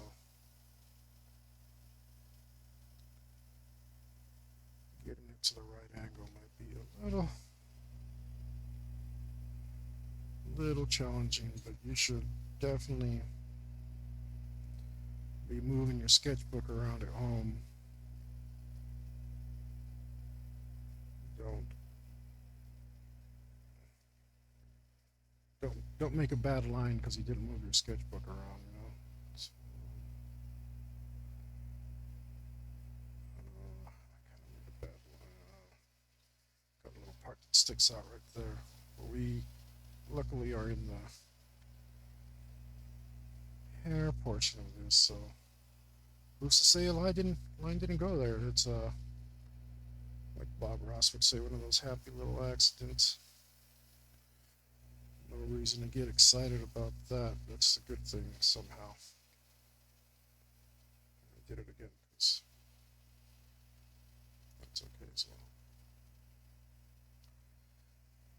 And we kind of covered up her ear, which is okay because, whoops, wasn't adding a ton to our drawing, so we don't we're not worried about it. We know it's there. That's something else Bob Ross would say, huh? We know it's there. And it's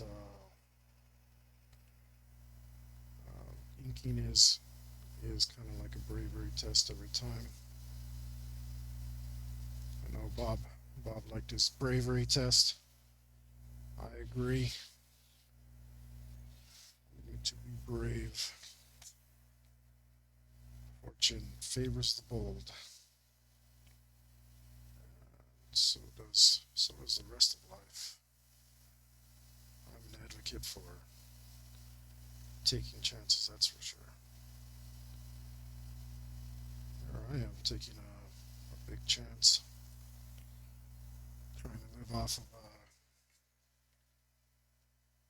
commissions and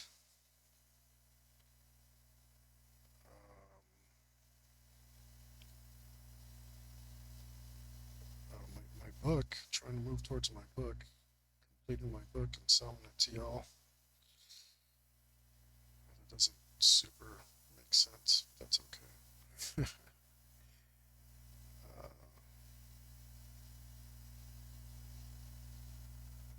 yeah, that's all right.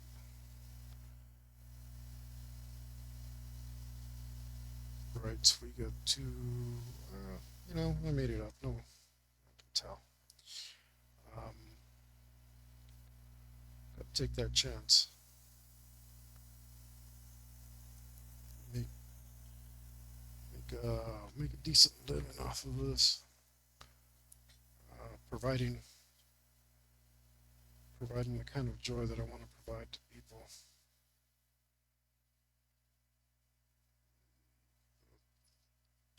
The wonders of role playing. Get my role playing game out and uh, nerd out, nerd out for a living. That's what I'm trying to do. I know it's not easy, and the economy is not the best for it right now. But darn it, my hand slipped a little bit. What can I do about that? Well, we can cover it up a little bit with some hair. That'll be okay. See, that's how you do that. Darn hand just slipped a little bit. It's this grippy paper. Sometimes it grips and sometimes it slides. That's what's leaving all these bumps on my lines. Even there.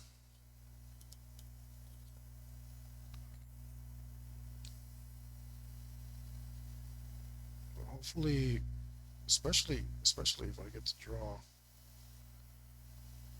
pinups like this all the time, hopefully this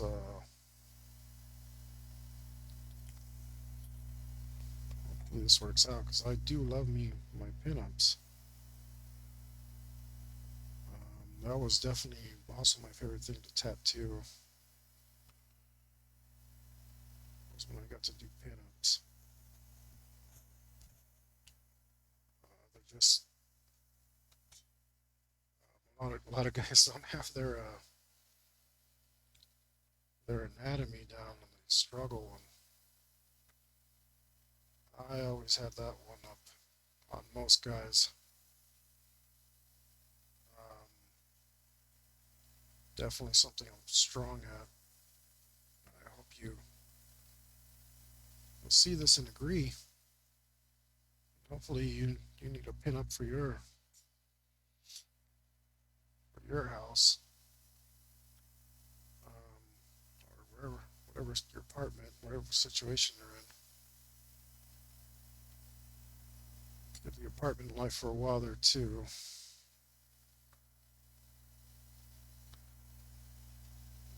And that's certainly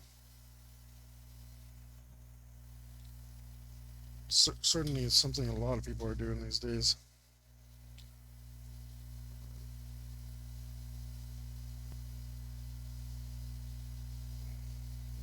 You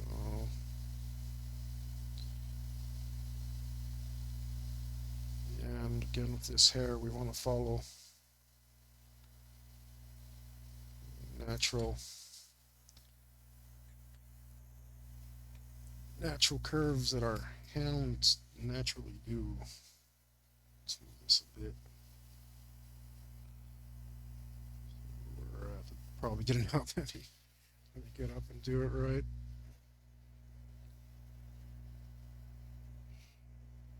Maybe we're too, yeah, we're too low. Here we go.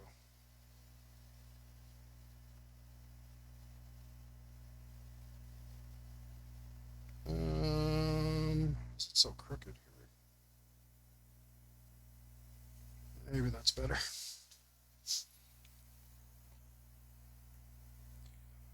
Guys, if you're watching, you've been with me this long, please remember to follow and subscribe and do all that stuff. Leave me a comment if you enjoy any part of this. All right.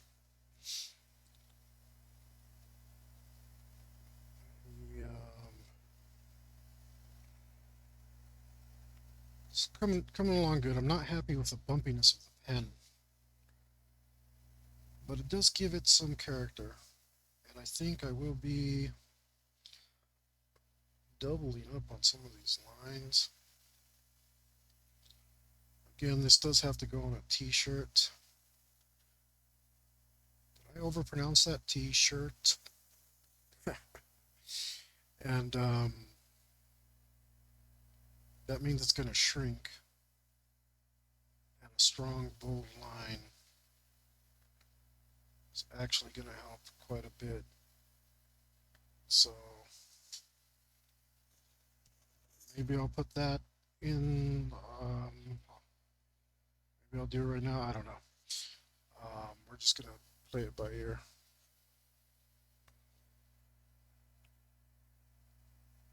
Try to make this the goodest we can.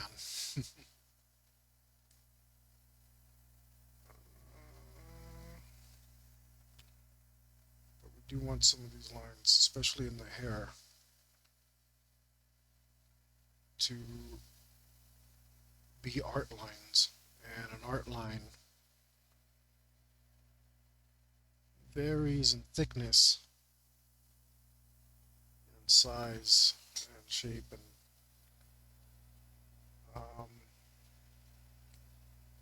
that really helps it give it that flow feeling. As you can see, by being bold, we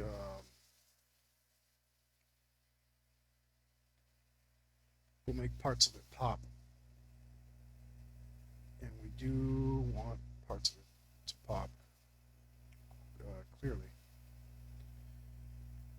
We want the whole thing to pop, but we do that by picking parts out and favoring them with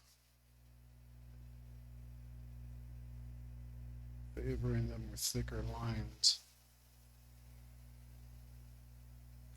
Right? We want to be consistent in some parts, and well, we want to be consistent everywhere, but we want the line consistency for parts of a drawing, and we want variability for other parts, especially when you have hair, which is supposed to be flowing. We want to show how it's flowing with the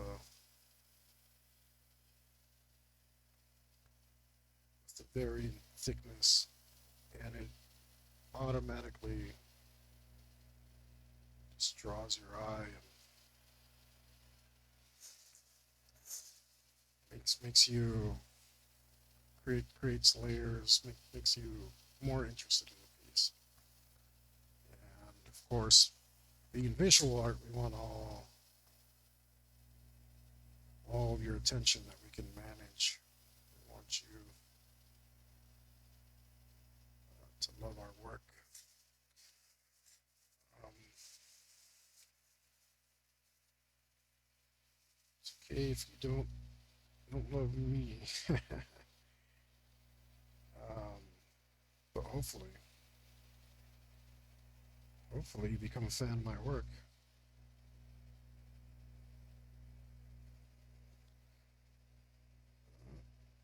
Um, we want those to line up. The computer might pick up, even if you think you drew a solid line, the computer might pick up a little gray spot and then fill that in when you go to fill it. So kind of annoying. Let's do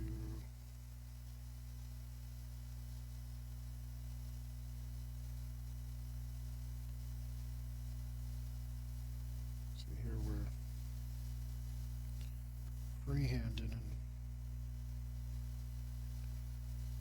we can do that because we're doing nice naturally flowing lines, so we don't have to be super careful. Your hand should just naturally want to do these things.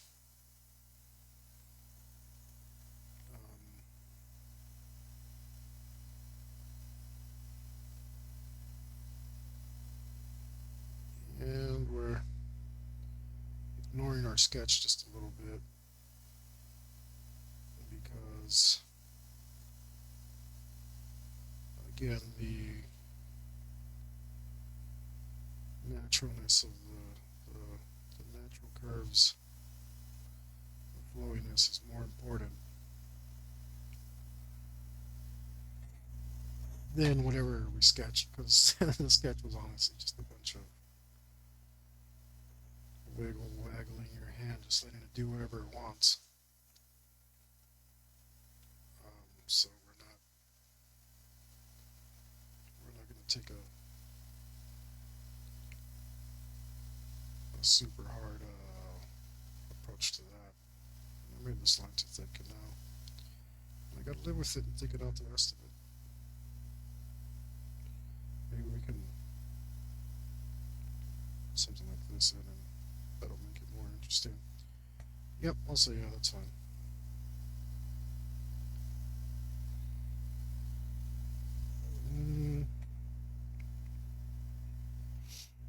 Let's see.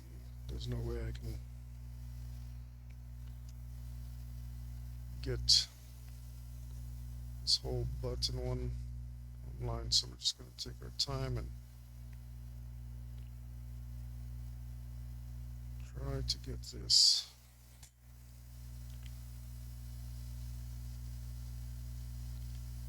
as best we can.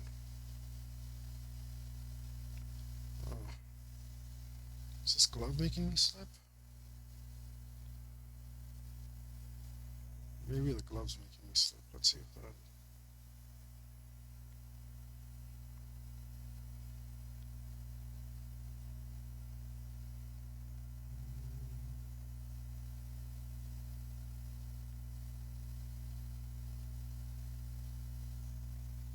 Damn it, of course there's.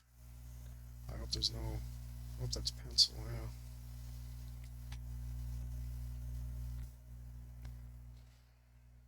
Well, the glove was making me slip.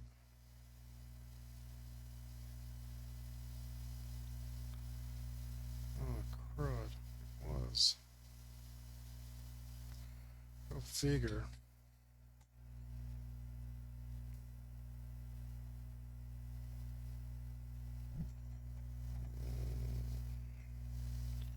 I'll move that too thick.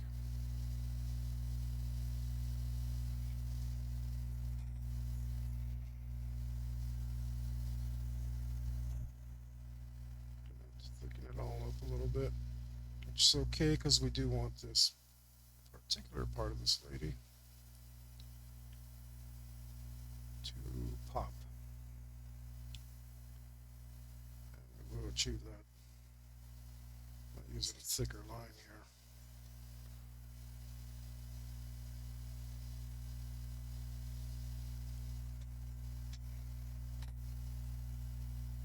Let's see. Well, if we didn't learn something today,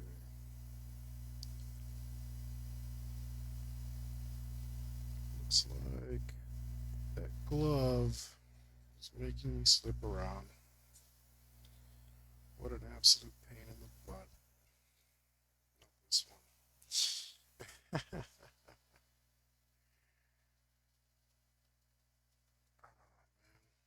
Usually that thing's softer. Now I can't do this. It's just gonna smudge everything. Alright. Let's see what happens if I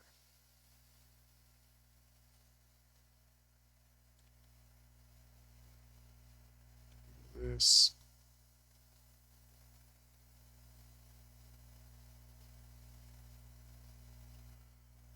Get up to his eyebrows a bit.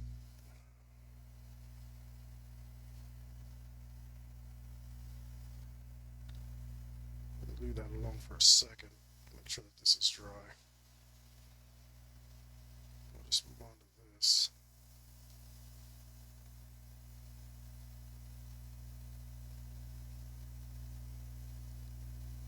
Well, I'll be. That is a much better line.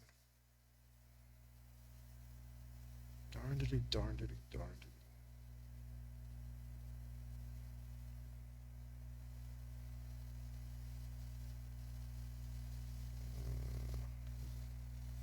Go over all those lines and see if I can smooth them out. A lot of waste. Let's get this while we're down here. Oh. See, that's awful. It's because my hand got caught. That's okay.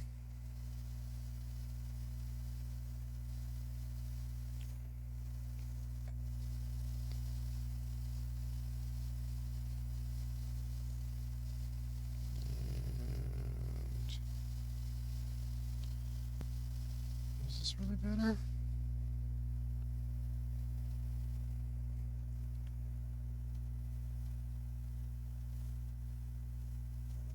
Yeah.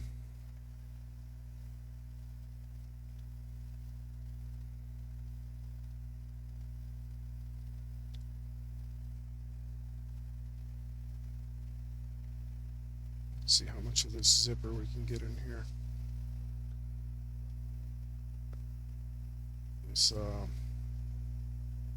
This should dull the details.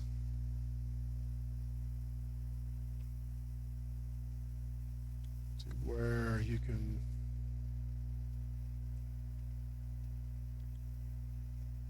barely see them.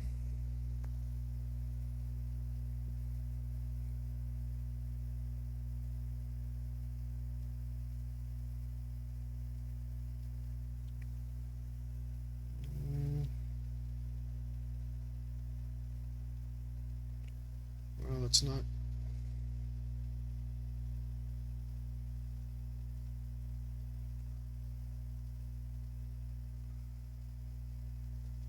It's not perfect. Still a little bumpy.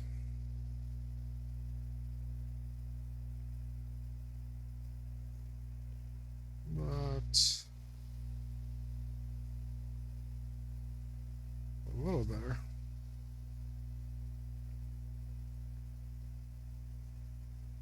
see. Let me do some more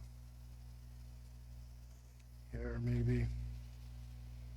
Maybe I can do this hand while that dries.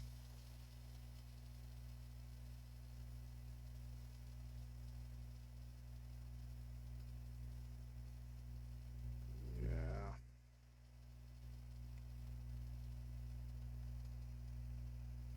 Maybe it was working better on the table because on the table my hand slides around more. This paper's just too grippy.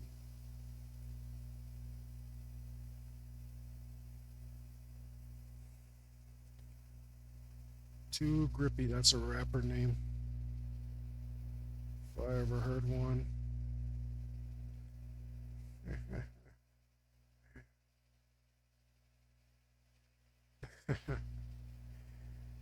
You know me, you know by now that everything that starts with two is a rapper name for me, so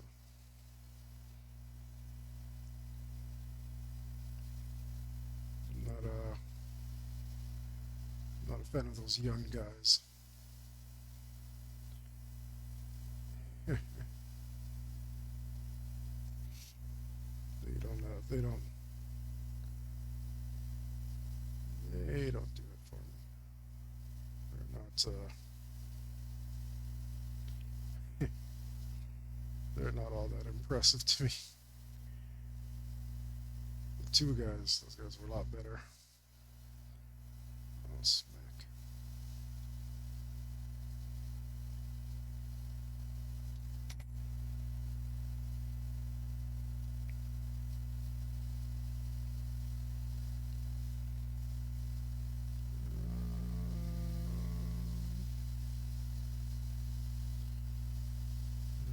There we go.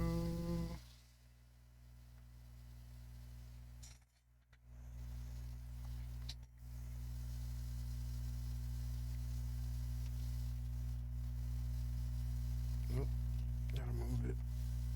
Move it about. So I can get this line.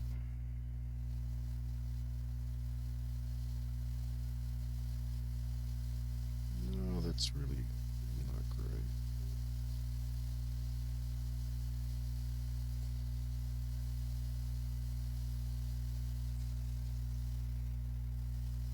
Okay.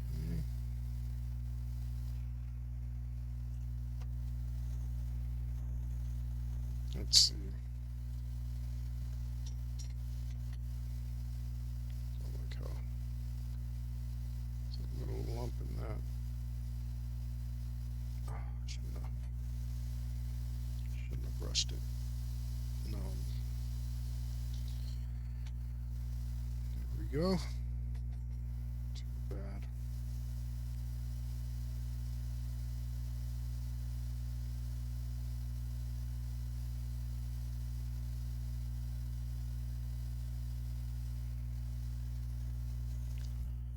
All right.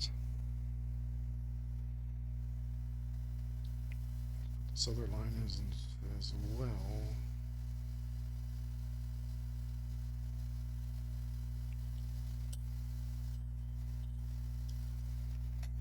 Yeah, it's coming along. Coming along, coming along, coming along.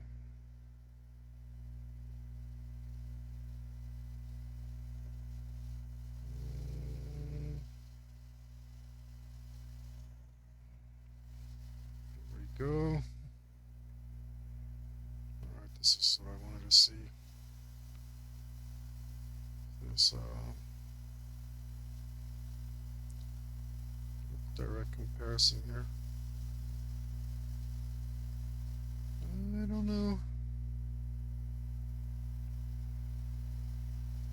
The glove, yeah, it was making a difference. Good grief.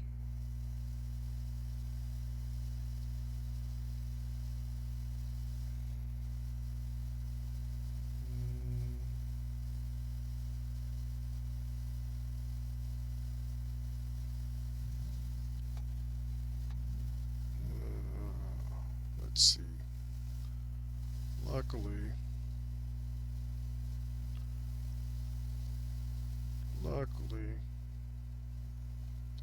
looks like we held back just a tiny bit, so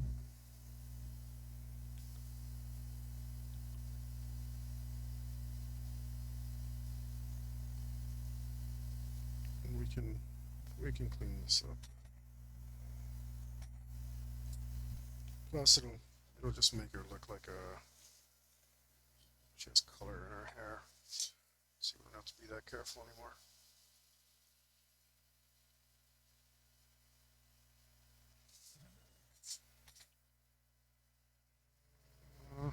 Get some interesting shapes.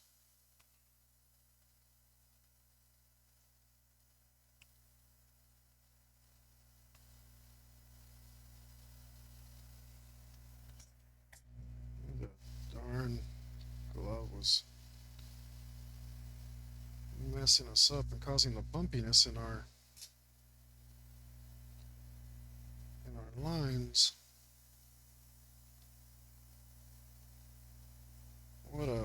I think last time I drew on this paper, I was using a glove. Maybe that one got dirty, and the dirtiness was making it act bumpy like that.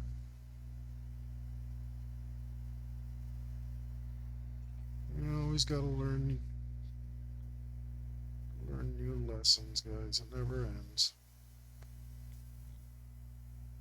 That's part of the process. It's okay.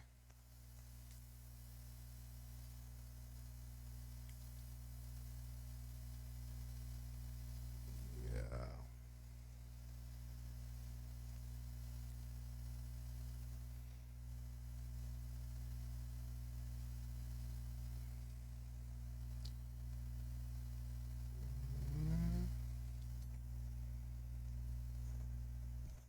Go.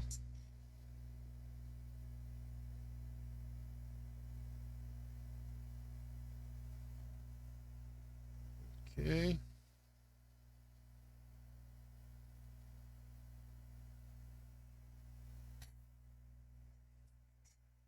Don't put too much detail there.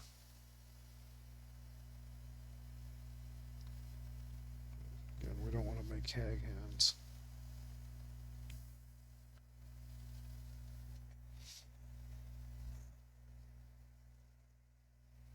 And it is a little bumpy too.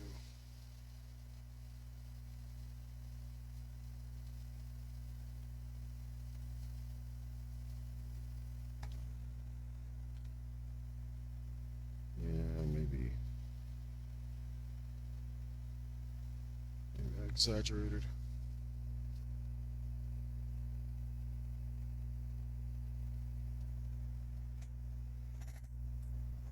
And we're most of the way there. We're going to, let's see, flip this back around.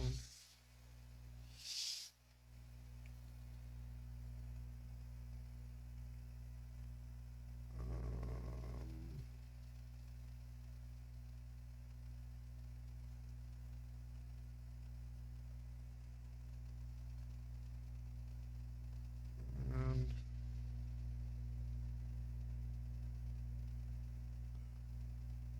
oh,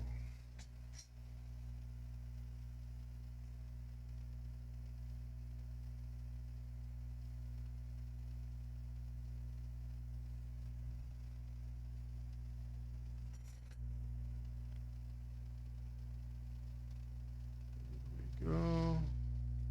Nice wavy line here.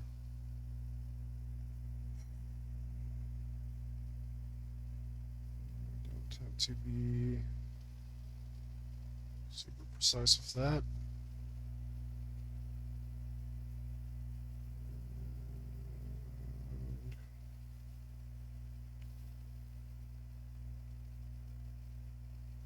Just put that in there.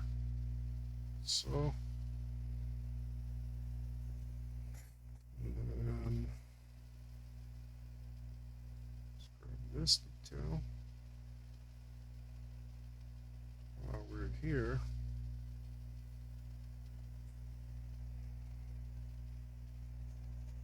folds in the shorts,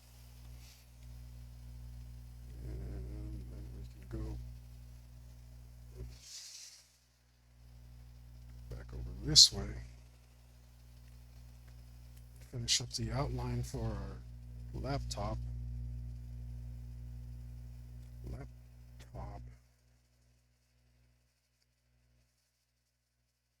Which I guess is a back top this time. And we'll fill in these lines. Pretty straight. Whoop, excuse me. Bumping my head on the camera over here.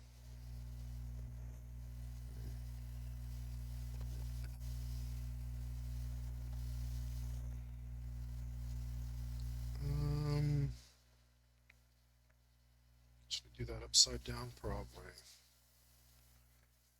Let's see, it looks like we can grab this line in here.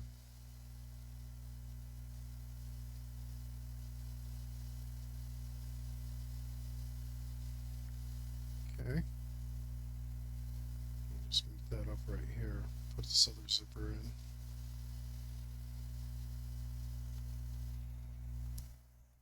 Even at this scale, a zipper is too much detail. Too much.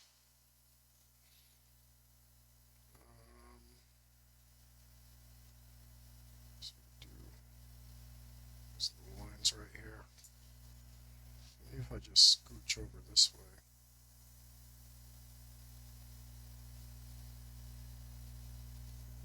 Right. And then I can put in this detail.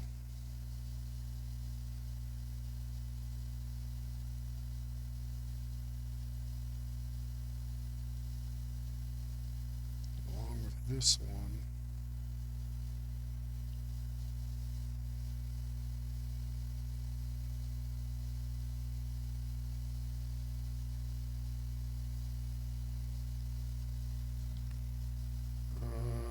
Where does my hand need to be for that? Over here, over there, over there.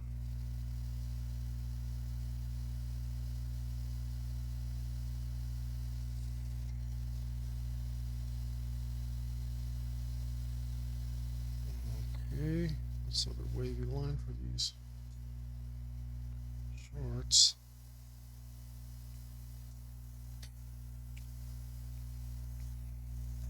And we can finish up this hair while we're here.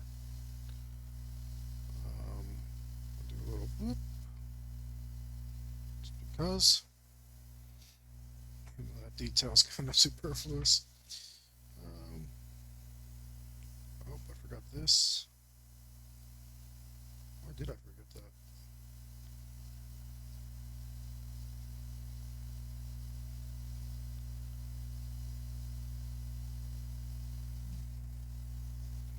Okay.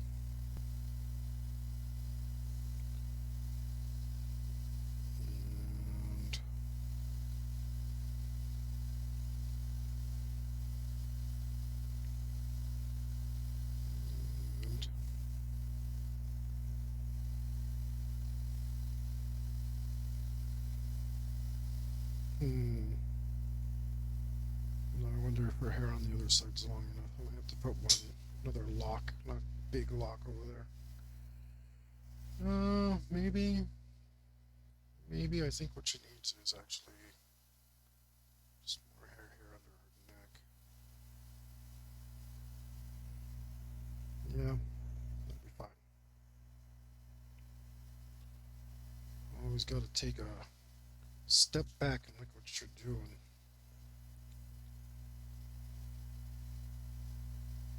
And right now, I'm thinking I'm going to get rid of that lock of hair and put in this one instead.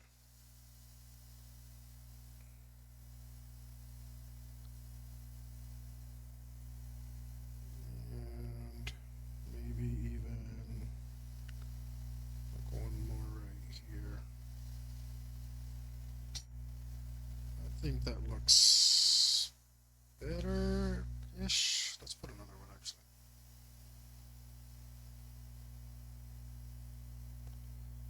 I don't like that. Okay, that's what I get for being impulsive.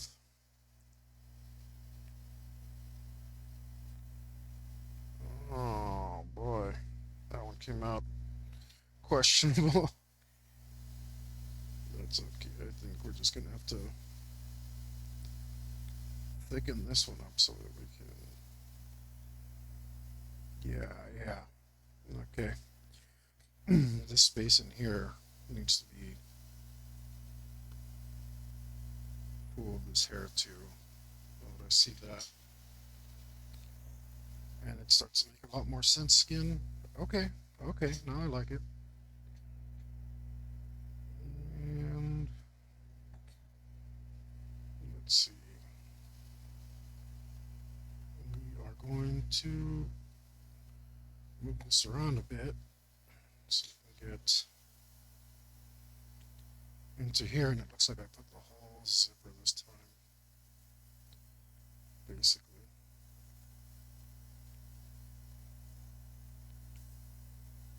So, no,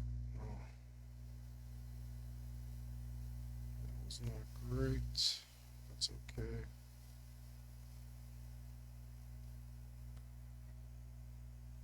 What happened there? That should have come out better.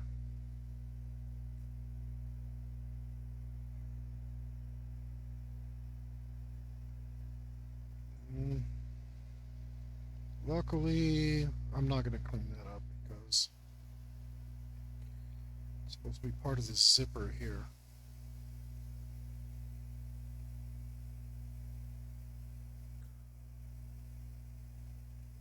And maybe I would have read a little better if I had planned ahead and put a little split at the top, but I did not. That's okay though. That just means this is a really good zipper. So, no, not a big deal. The boots are just more expensive than we originally thought. Right.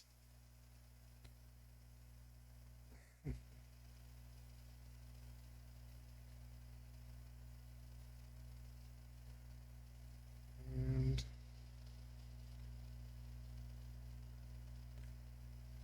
because it won't read, we're just doing straight across. If we put that much information in here, when it goes on the shirt, it'll be totally, totally gone. Let's try and get at this line. We're just gonna scoop up, even though we shouldn't. Oh, did it? Did I mess it up? I missed it by just a tiny bit. That's okay. I think it still passes. Let's wait until that dries a little bit. I don't have a tamper anymore. I don't know where I left it. I'd probably not call it a tamper, but it's a bag full of dust, and you smash it on your drawing, and it dries your ink for you. This stuff dries pretty quick, so the biggest deal about it. Now that I'm gonna draw over my own stuff, I'm gonna give it just a second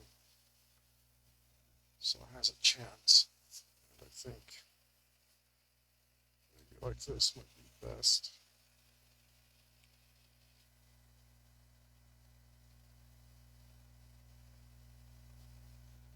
Okay.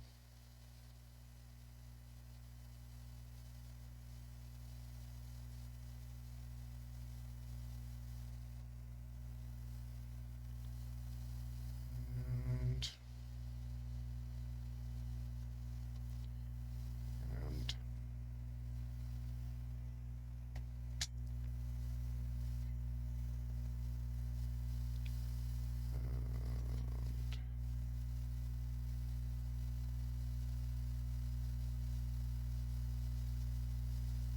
there we go. I'm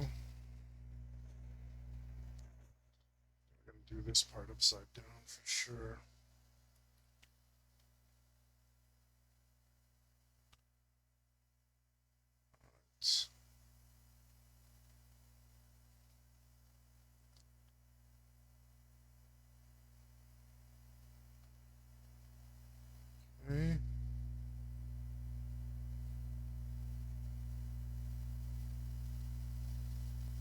Okay.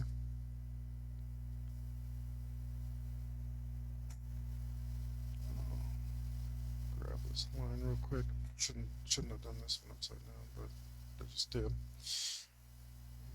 And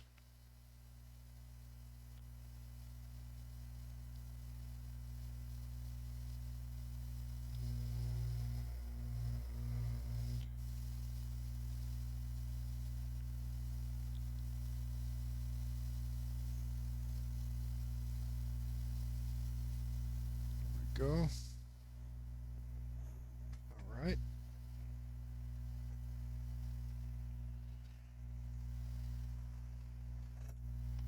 Let's see. Actually, don't. This came out so bumpy. Let's move that out. Which is okay. Just makes her look a little heavier in the back, and heck, that's okay with me. Matter of fact, I got to make this line weight more consistent because it's not quite popping out as much as I would like.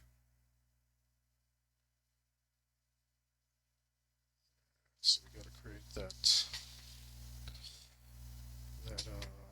illusion. And what it is when you draw things in the foreground, they should be darker than things you draw in the background.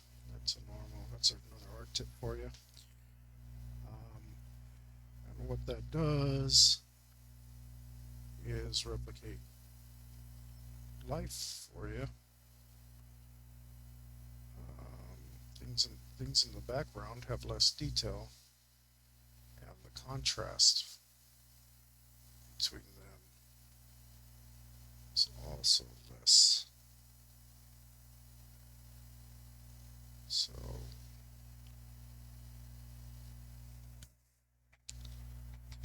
the lines that are closest to you, when you're not doing shading, or it's a form of shading, making a thicker line equals higher contrast.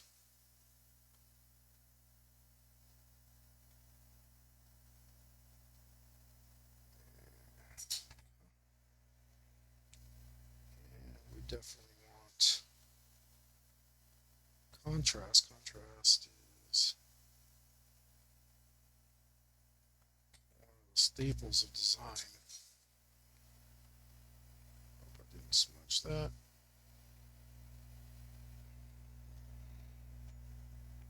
Right, that's looking pretty good. Let's go ahead and finish up her boot over here. Oh, and I'm going to move this just because it's the bottom of the table. And trying to draw at the bottom of the table is not good. If I still had my drawing board, I would use that. But we don't have the drawing board because we were departed from it when we moved last couple of times. But it went to a good place. And I just haven't bought another one yet.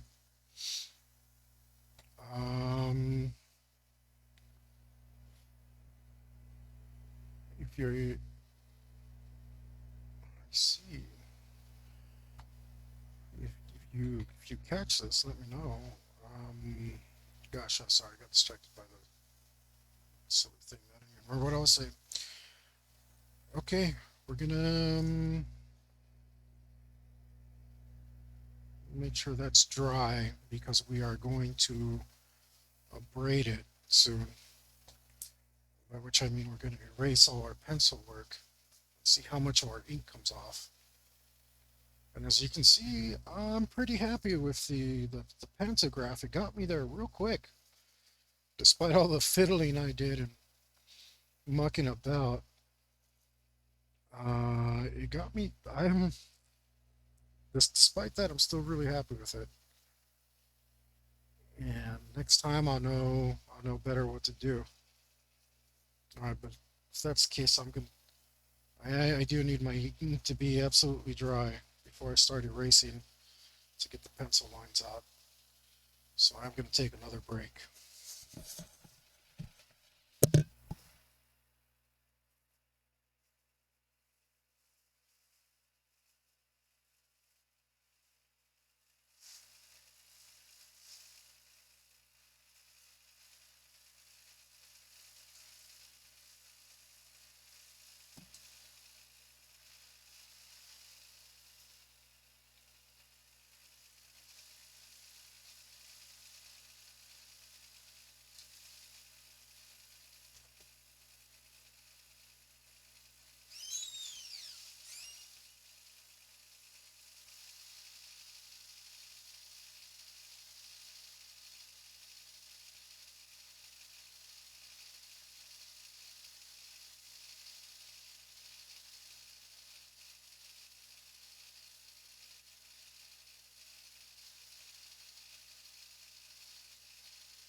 plenty of time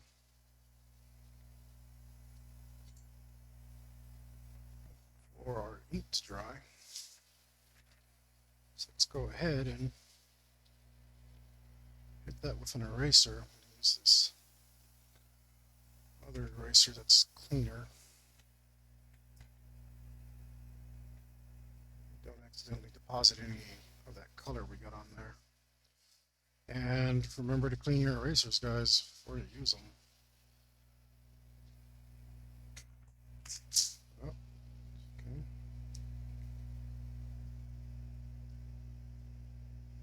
We'll get all of that off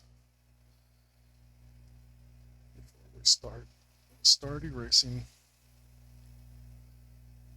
And we'll hit some of this part of the table that we need to clean up still. Well, it's not doing much. It's doing something.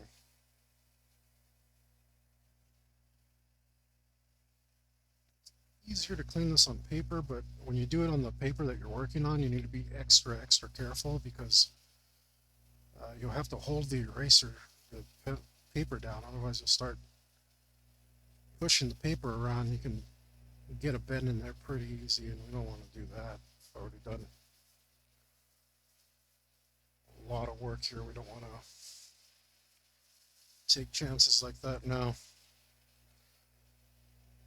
Also, if you're wearing jeans like I am,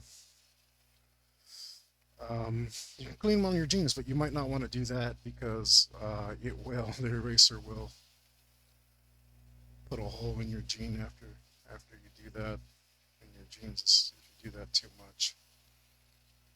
So another tip for you. But if you're out drawing in the wild, and you need to clean your eraser, it's not the worst option. Okay, let's get in there.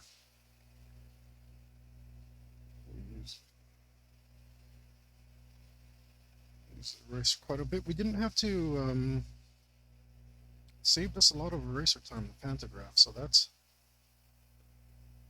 definitely a cool thing. All right, let's get in here and erase away. And you can see some of our pen turns a little gray, and that's okay.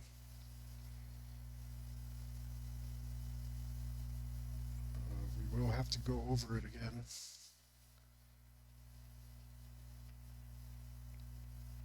But that is something that we are used to.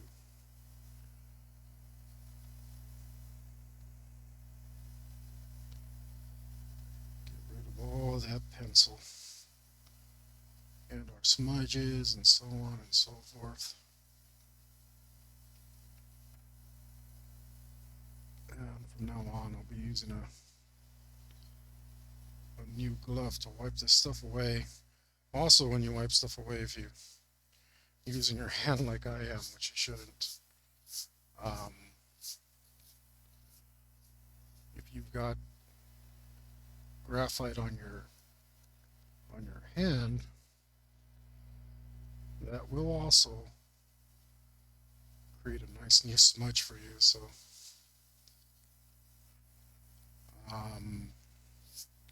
my eraser brush is somewhere. I don't know where, but maybe I'll look for it. Maybe I'll just buy a new one, because maybe that got left behind too. Not sure, but we'll do that. And when these commissions start coming in, just another thing I gotta add to the list, right?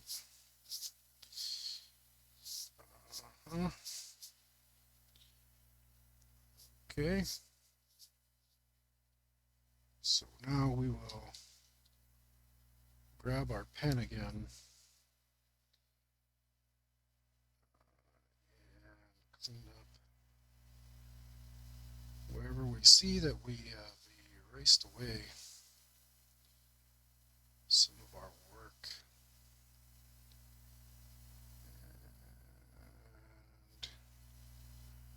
And I guess we'll also mess up a little bit,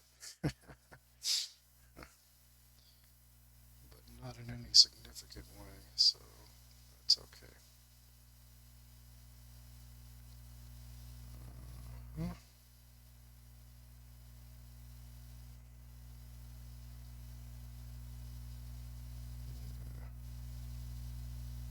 Hair is definitely a good place to practice your strokes. And really get that natural line. I'm talking about that nice S curve. Your hand just naturally flows that way. So you should learn to master that. It will definitely improve your drawings if you're not doing that already.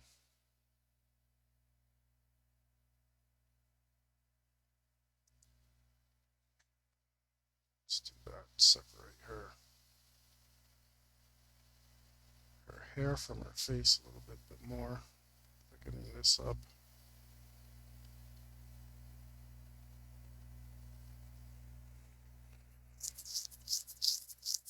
It looks, I'm pretty happy with that. Pretty happy. No, I don't want to add any more detail there. So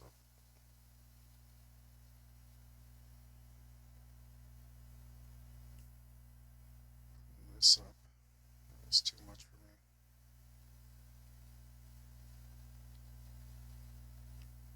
Make this friendlier. Do that.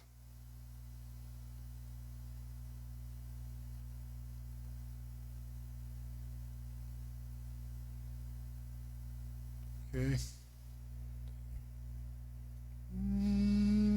That's pretty good. Pretty good. Pretty good. I'm gonna go back to my reference. Oh, I closed it. Here on my computer for this Xbox controller. Because our client said he wanted an Xbox controller. So we didn't try to get it exactly, but we did use a reference so we could get it close. Once it's shrunk down, you really won't be able to tell, so I didn't try too hard. But let's put in some detail here.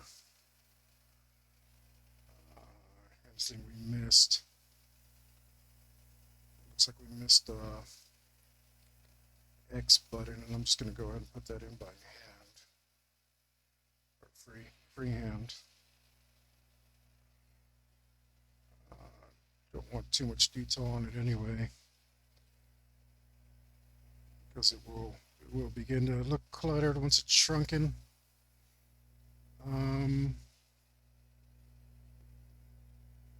Let's see. Let's make this a little less bumpy.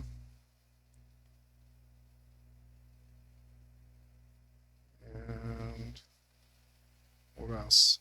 What else? What else? What else? Everything else is looking pretty good. Because we gunked up over here a bit, we're going to thicken this up a bit to make it look more like shading than a mistake.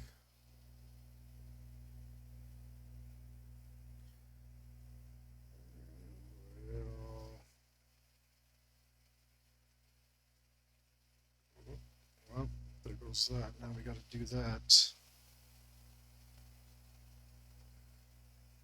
We're going to have to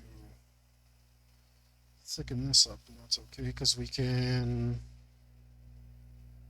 make it look like the other one now.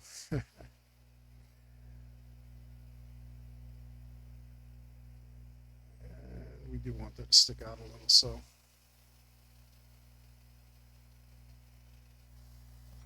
Um,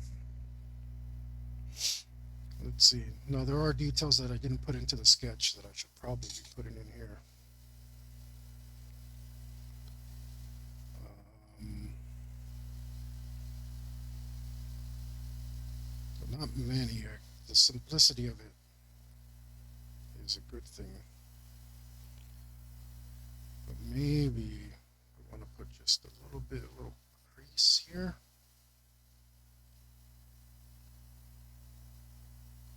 A little one right here. Um, what else? What else do we want to put on this?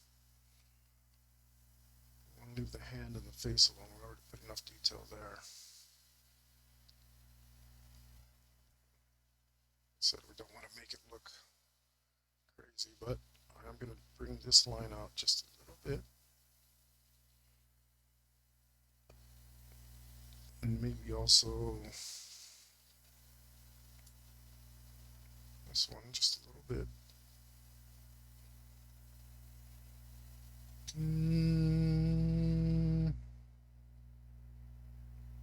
Cool, cool. I'm gonna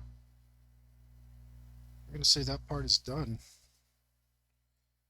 Now what we're gonna do is go up in here and put some details in the laptop, which we did not do earlier. And we are going to use a little art trick to put keys in here. We're not going to define every key on this keyboard. That would be bad. It would look cluttered. It is cluttered. That would look cluttered and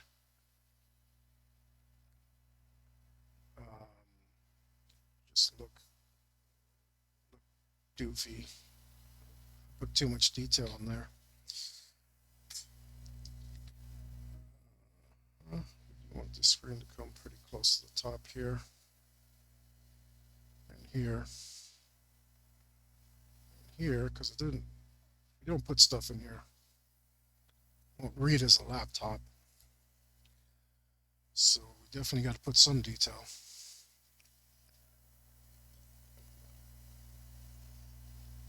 Excuse me while I take a sip or a gulp. Or several of them, as the case may be. Then we're going to go in back with our pen, and we're going to put these lines in, and we're going to try to be real soft so that our lines don't come out very thick, although that did make them come out a little bumpy, which I'm kind of glad, because that means that it's the paper's fault, not mine. When you're using a straight edge, you usually get a nice consistent line. In the future, I will definitely have to be using different paper, but this is the largest paper that I had, and I wanted to make the pantograph come out real big. Oh, I'm just missed completely. Okay. Oh, did a little too much over there. A little circle here. All right, what do you think? Is that looking like a laptop? I think so. Now we're going to continue with the straight edge, and we're just going to make little marks all along the top of this here, and I'm trusting that it's going to look good. um, right, it might not, might be messing the whole thing up right here. But we're just gonna trust. We're gonna trust that this is gonna work. And it is kind of a thing you have to build up trust with yourself to know that when you try a technique and maybe you've never done it before, that it's still gonna look good.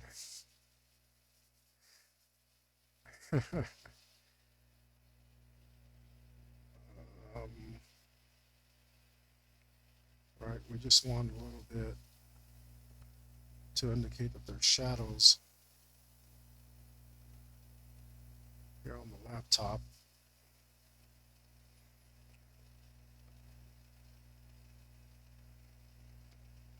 And we want to create the illusion that this is a keyboard. So we'll just put them in kind of randomly, but we want them to start and stop in a certain place. I'd say that looks good. And we're gonna do like a little scroll pad here.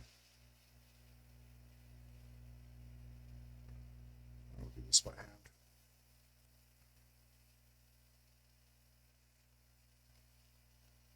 All right, there we go. All right, so that looks very much like a laptop. We'll put some slots in here, and we'll just mark those out.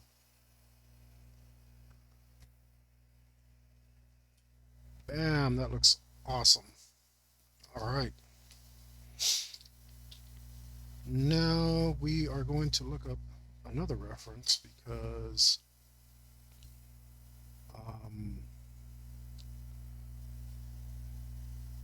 when we talked last, we said that we were going to put Mega Man on the laptop for fun because we are video game nerds and we like our Mega Man. I'm not going to pixel art it,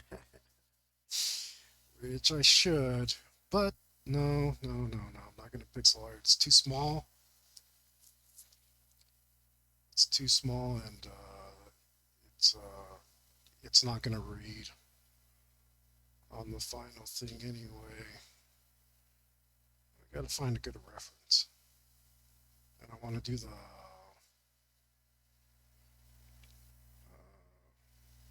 Maybe we'll do the classic. I know we're probably both fans of X, but I want to do the old school retro stuff.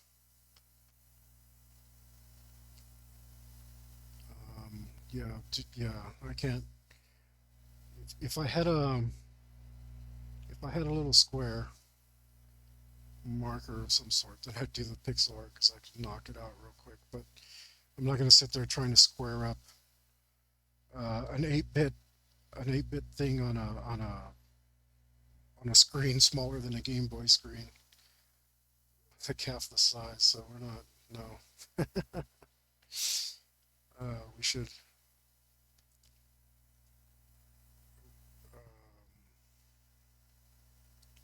We got to temper ourselves, hold ourselves back a little bit. And I want like a picture of him like moving forward.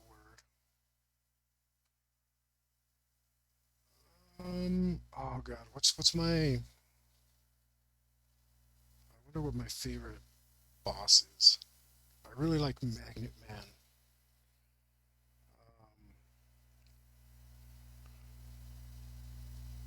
I don't know if that's his name, but he had the magnet on his head. So let's try to find that.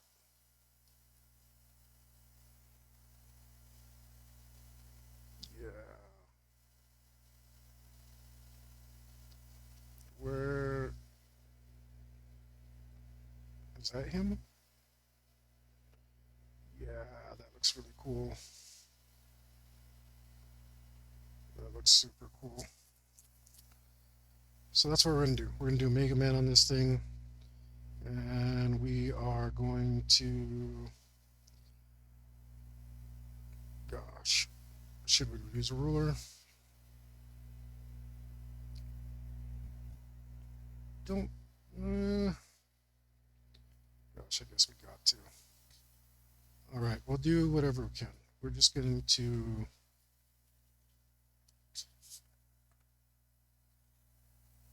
We're going to do this quickly and efficiently. We're not going to muck about with it all day, as we definitely could. So we're just going to drop in this line,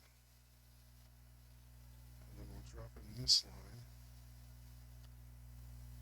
and we'll put in some of these details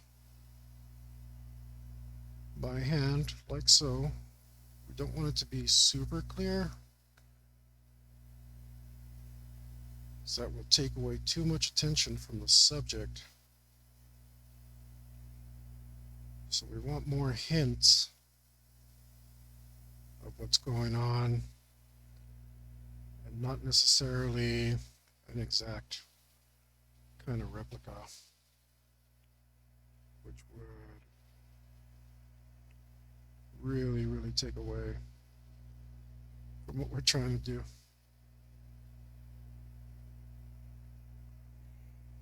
And that's okay. I messed up a little there.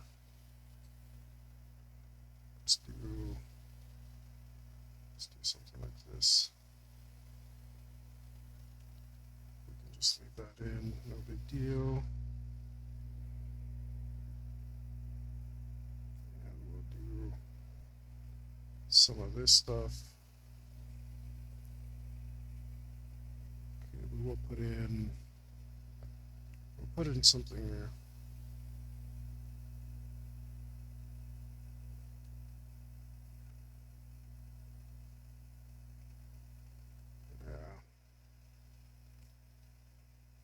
Put in all the way up to around here.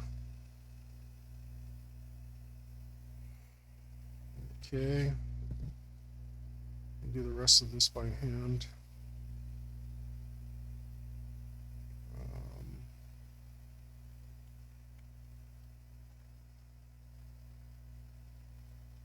Because we don't want to take forever on it.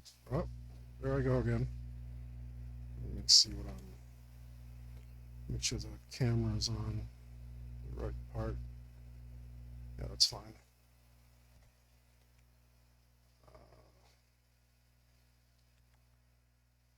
And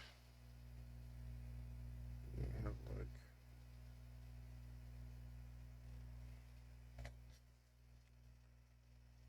the door.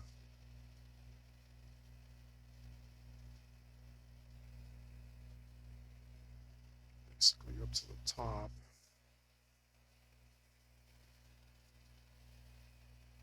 And we have, oh, I see. Well, we'll do that.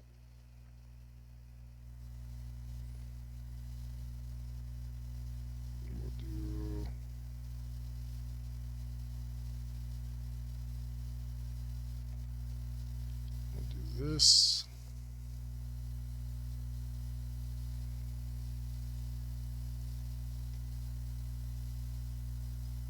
As you can see, I'm just eyeballing it, moving my hand into the correct position. And it's looking good enough for me. And you can practice that by doing script. Or if you like, mandalas, and it's a little off, that's okay.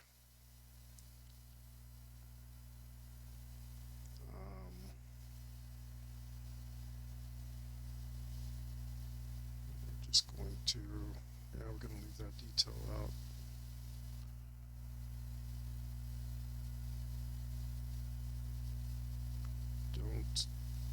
want it super accurate. All this detail is going to get lost when it turns into a shirt anyway. And, well, we could sit here and micro art all day. We're not. We're just not gonna. Um, I will probably use a ruler for at least to get me started on the health bar.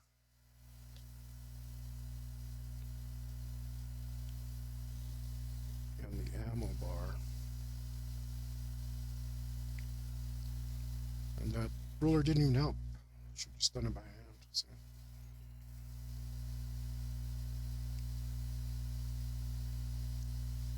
Okay.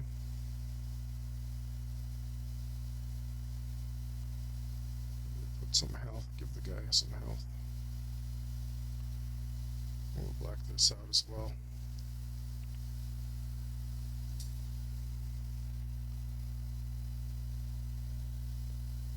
And pretty much goes to the top. Do it a little. See how hard it is to make something square. Yeah, I'm not gonna muck about with that all day.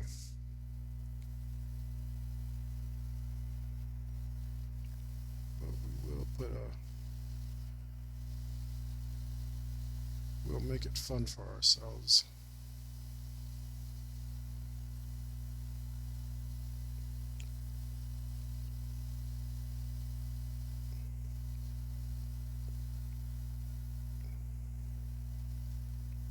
Actually, we will do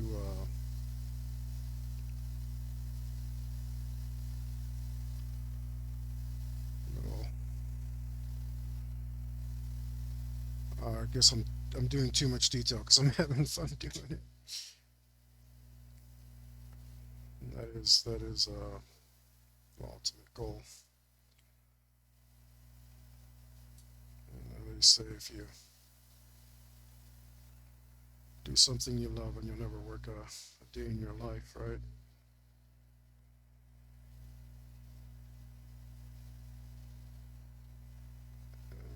Huh?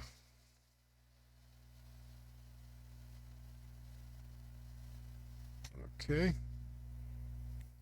Looks pretty good. Let's put Mega Man himself in here. Let's see if I can get a reference of him like jumping and shooting.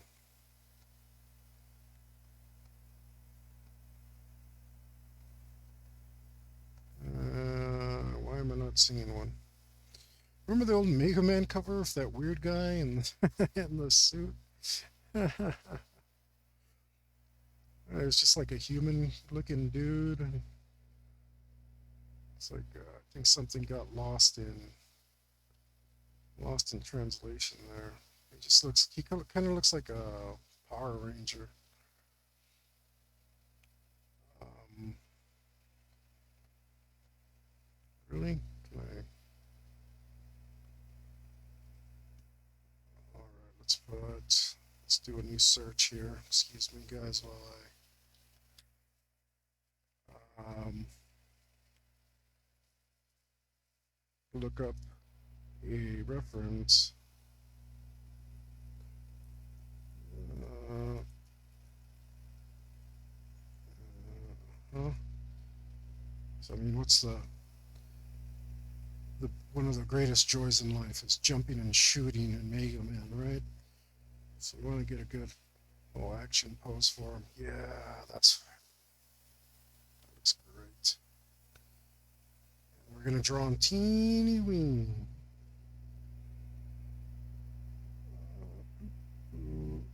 Because you probably not gonna get to see a whole bunch of this anyway. Gonna be pretty indistinguishable, and I told myself I wasn't gonna do pixel art this small, and yet here I am.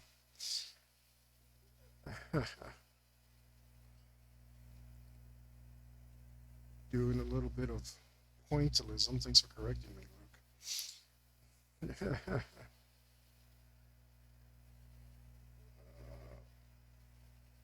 Right.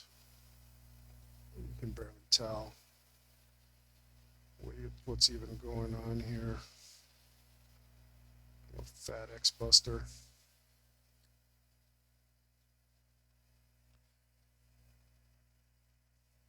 I could have, if I had done Mega Man X, it wouldn't have been as cool.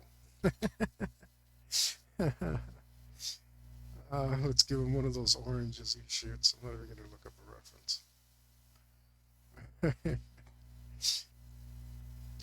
Let's put another one here because that's what he does. And see, we got to be extra careful when we put in a background because that will all fade away if we do too much to it. So we definitely don't want to do that. Let's put Magnet Man in here.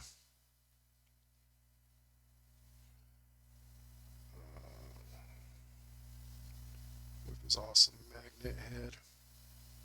Oh, that's all the detail we're going to get there. So let's not worry about it too much. You can barely tell, but it's in there. It's in there. It's just don't zoom in on this part. It looks awesome. And let's do some background. We'll do some background because this is the Magnet Man stage. And I'm just going to gently brush in here because, like I said, if we put in too much, we put hard lines in here and it will all turn to mush. So we don't want to do that. We're just going to put in a little bit of background in here.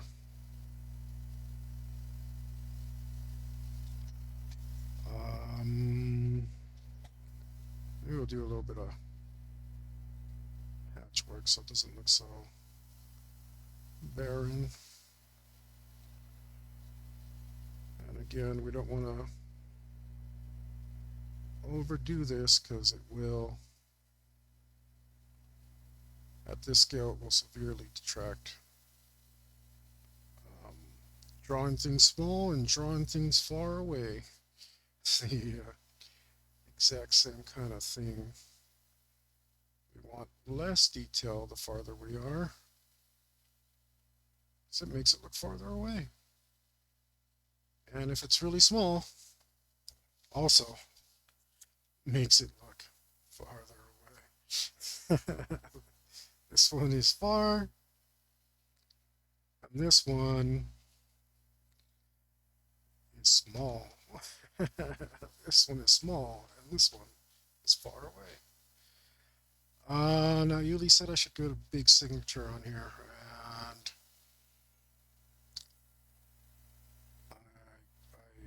I'm grateful for that. Because he wants.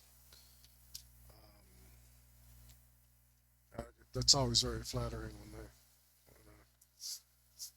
a client says sign it big. Sign it big. It's like, yes, absolutely, sir. I'd be glad to do that. Very grateful for that opportunity. So I am going to sign it big. We're done here. All it needs is the old John Hancock. We're going to do that in brush pen and hope that it comes out all right. As soon as I can locate that, here it is. Here it is. And we're going to put, and we're going to sign this. Sure would be a shame to mess it all up with the signature. I think I'm going to sign in this area, set to do it big. And this is where we have a fair amount of space. I just want to picture it before I mess it all up.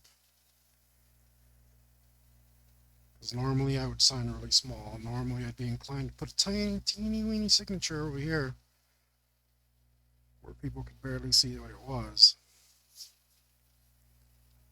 But here we go. We're just gonna go for it and hope that this brush pen does it for me.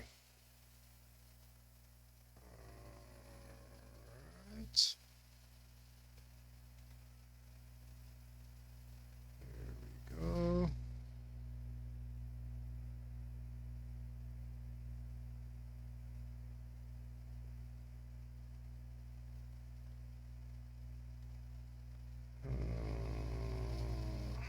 Huh?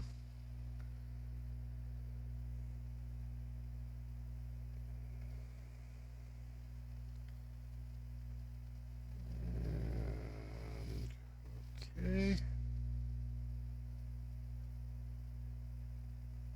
And that looks okay, but we are going to go over it and thicken it up a bit.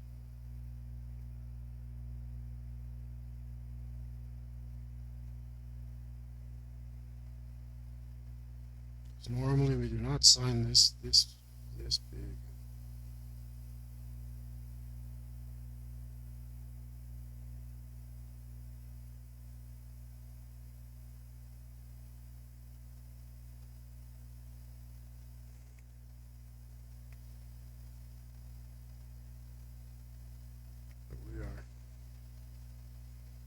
But we are happy to in this instance.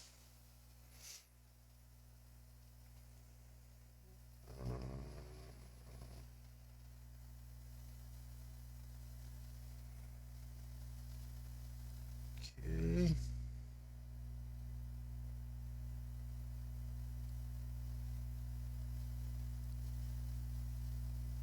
Oh my God. Okay, I almost forgot to make an N. I'm just squiggling my hand because the signature is super small.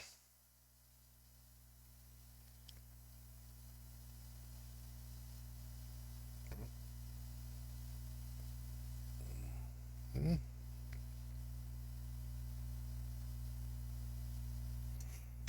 Okay. Now we just got to cross our T's. Up. Flow. Didn't flow enough. And what's the date? So we can put it big. Let me look. I don't know what the date is. I'm not good at that. 9/22, 23.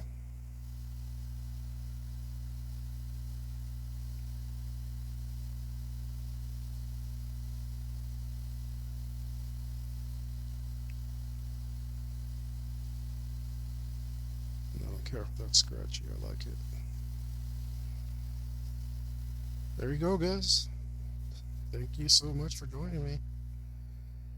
If you joined me, and if you catch this later, thank you very much as well. And don't forget to leave me a comment, like, subscribe, follow, whatever. Leave a comment. Do share, especially, guys. If you can show this to somebody who might want a commission like this, share it.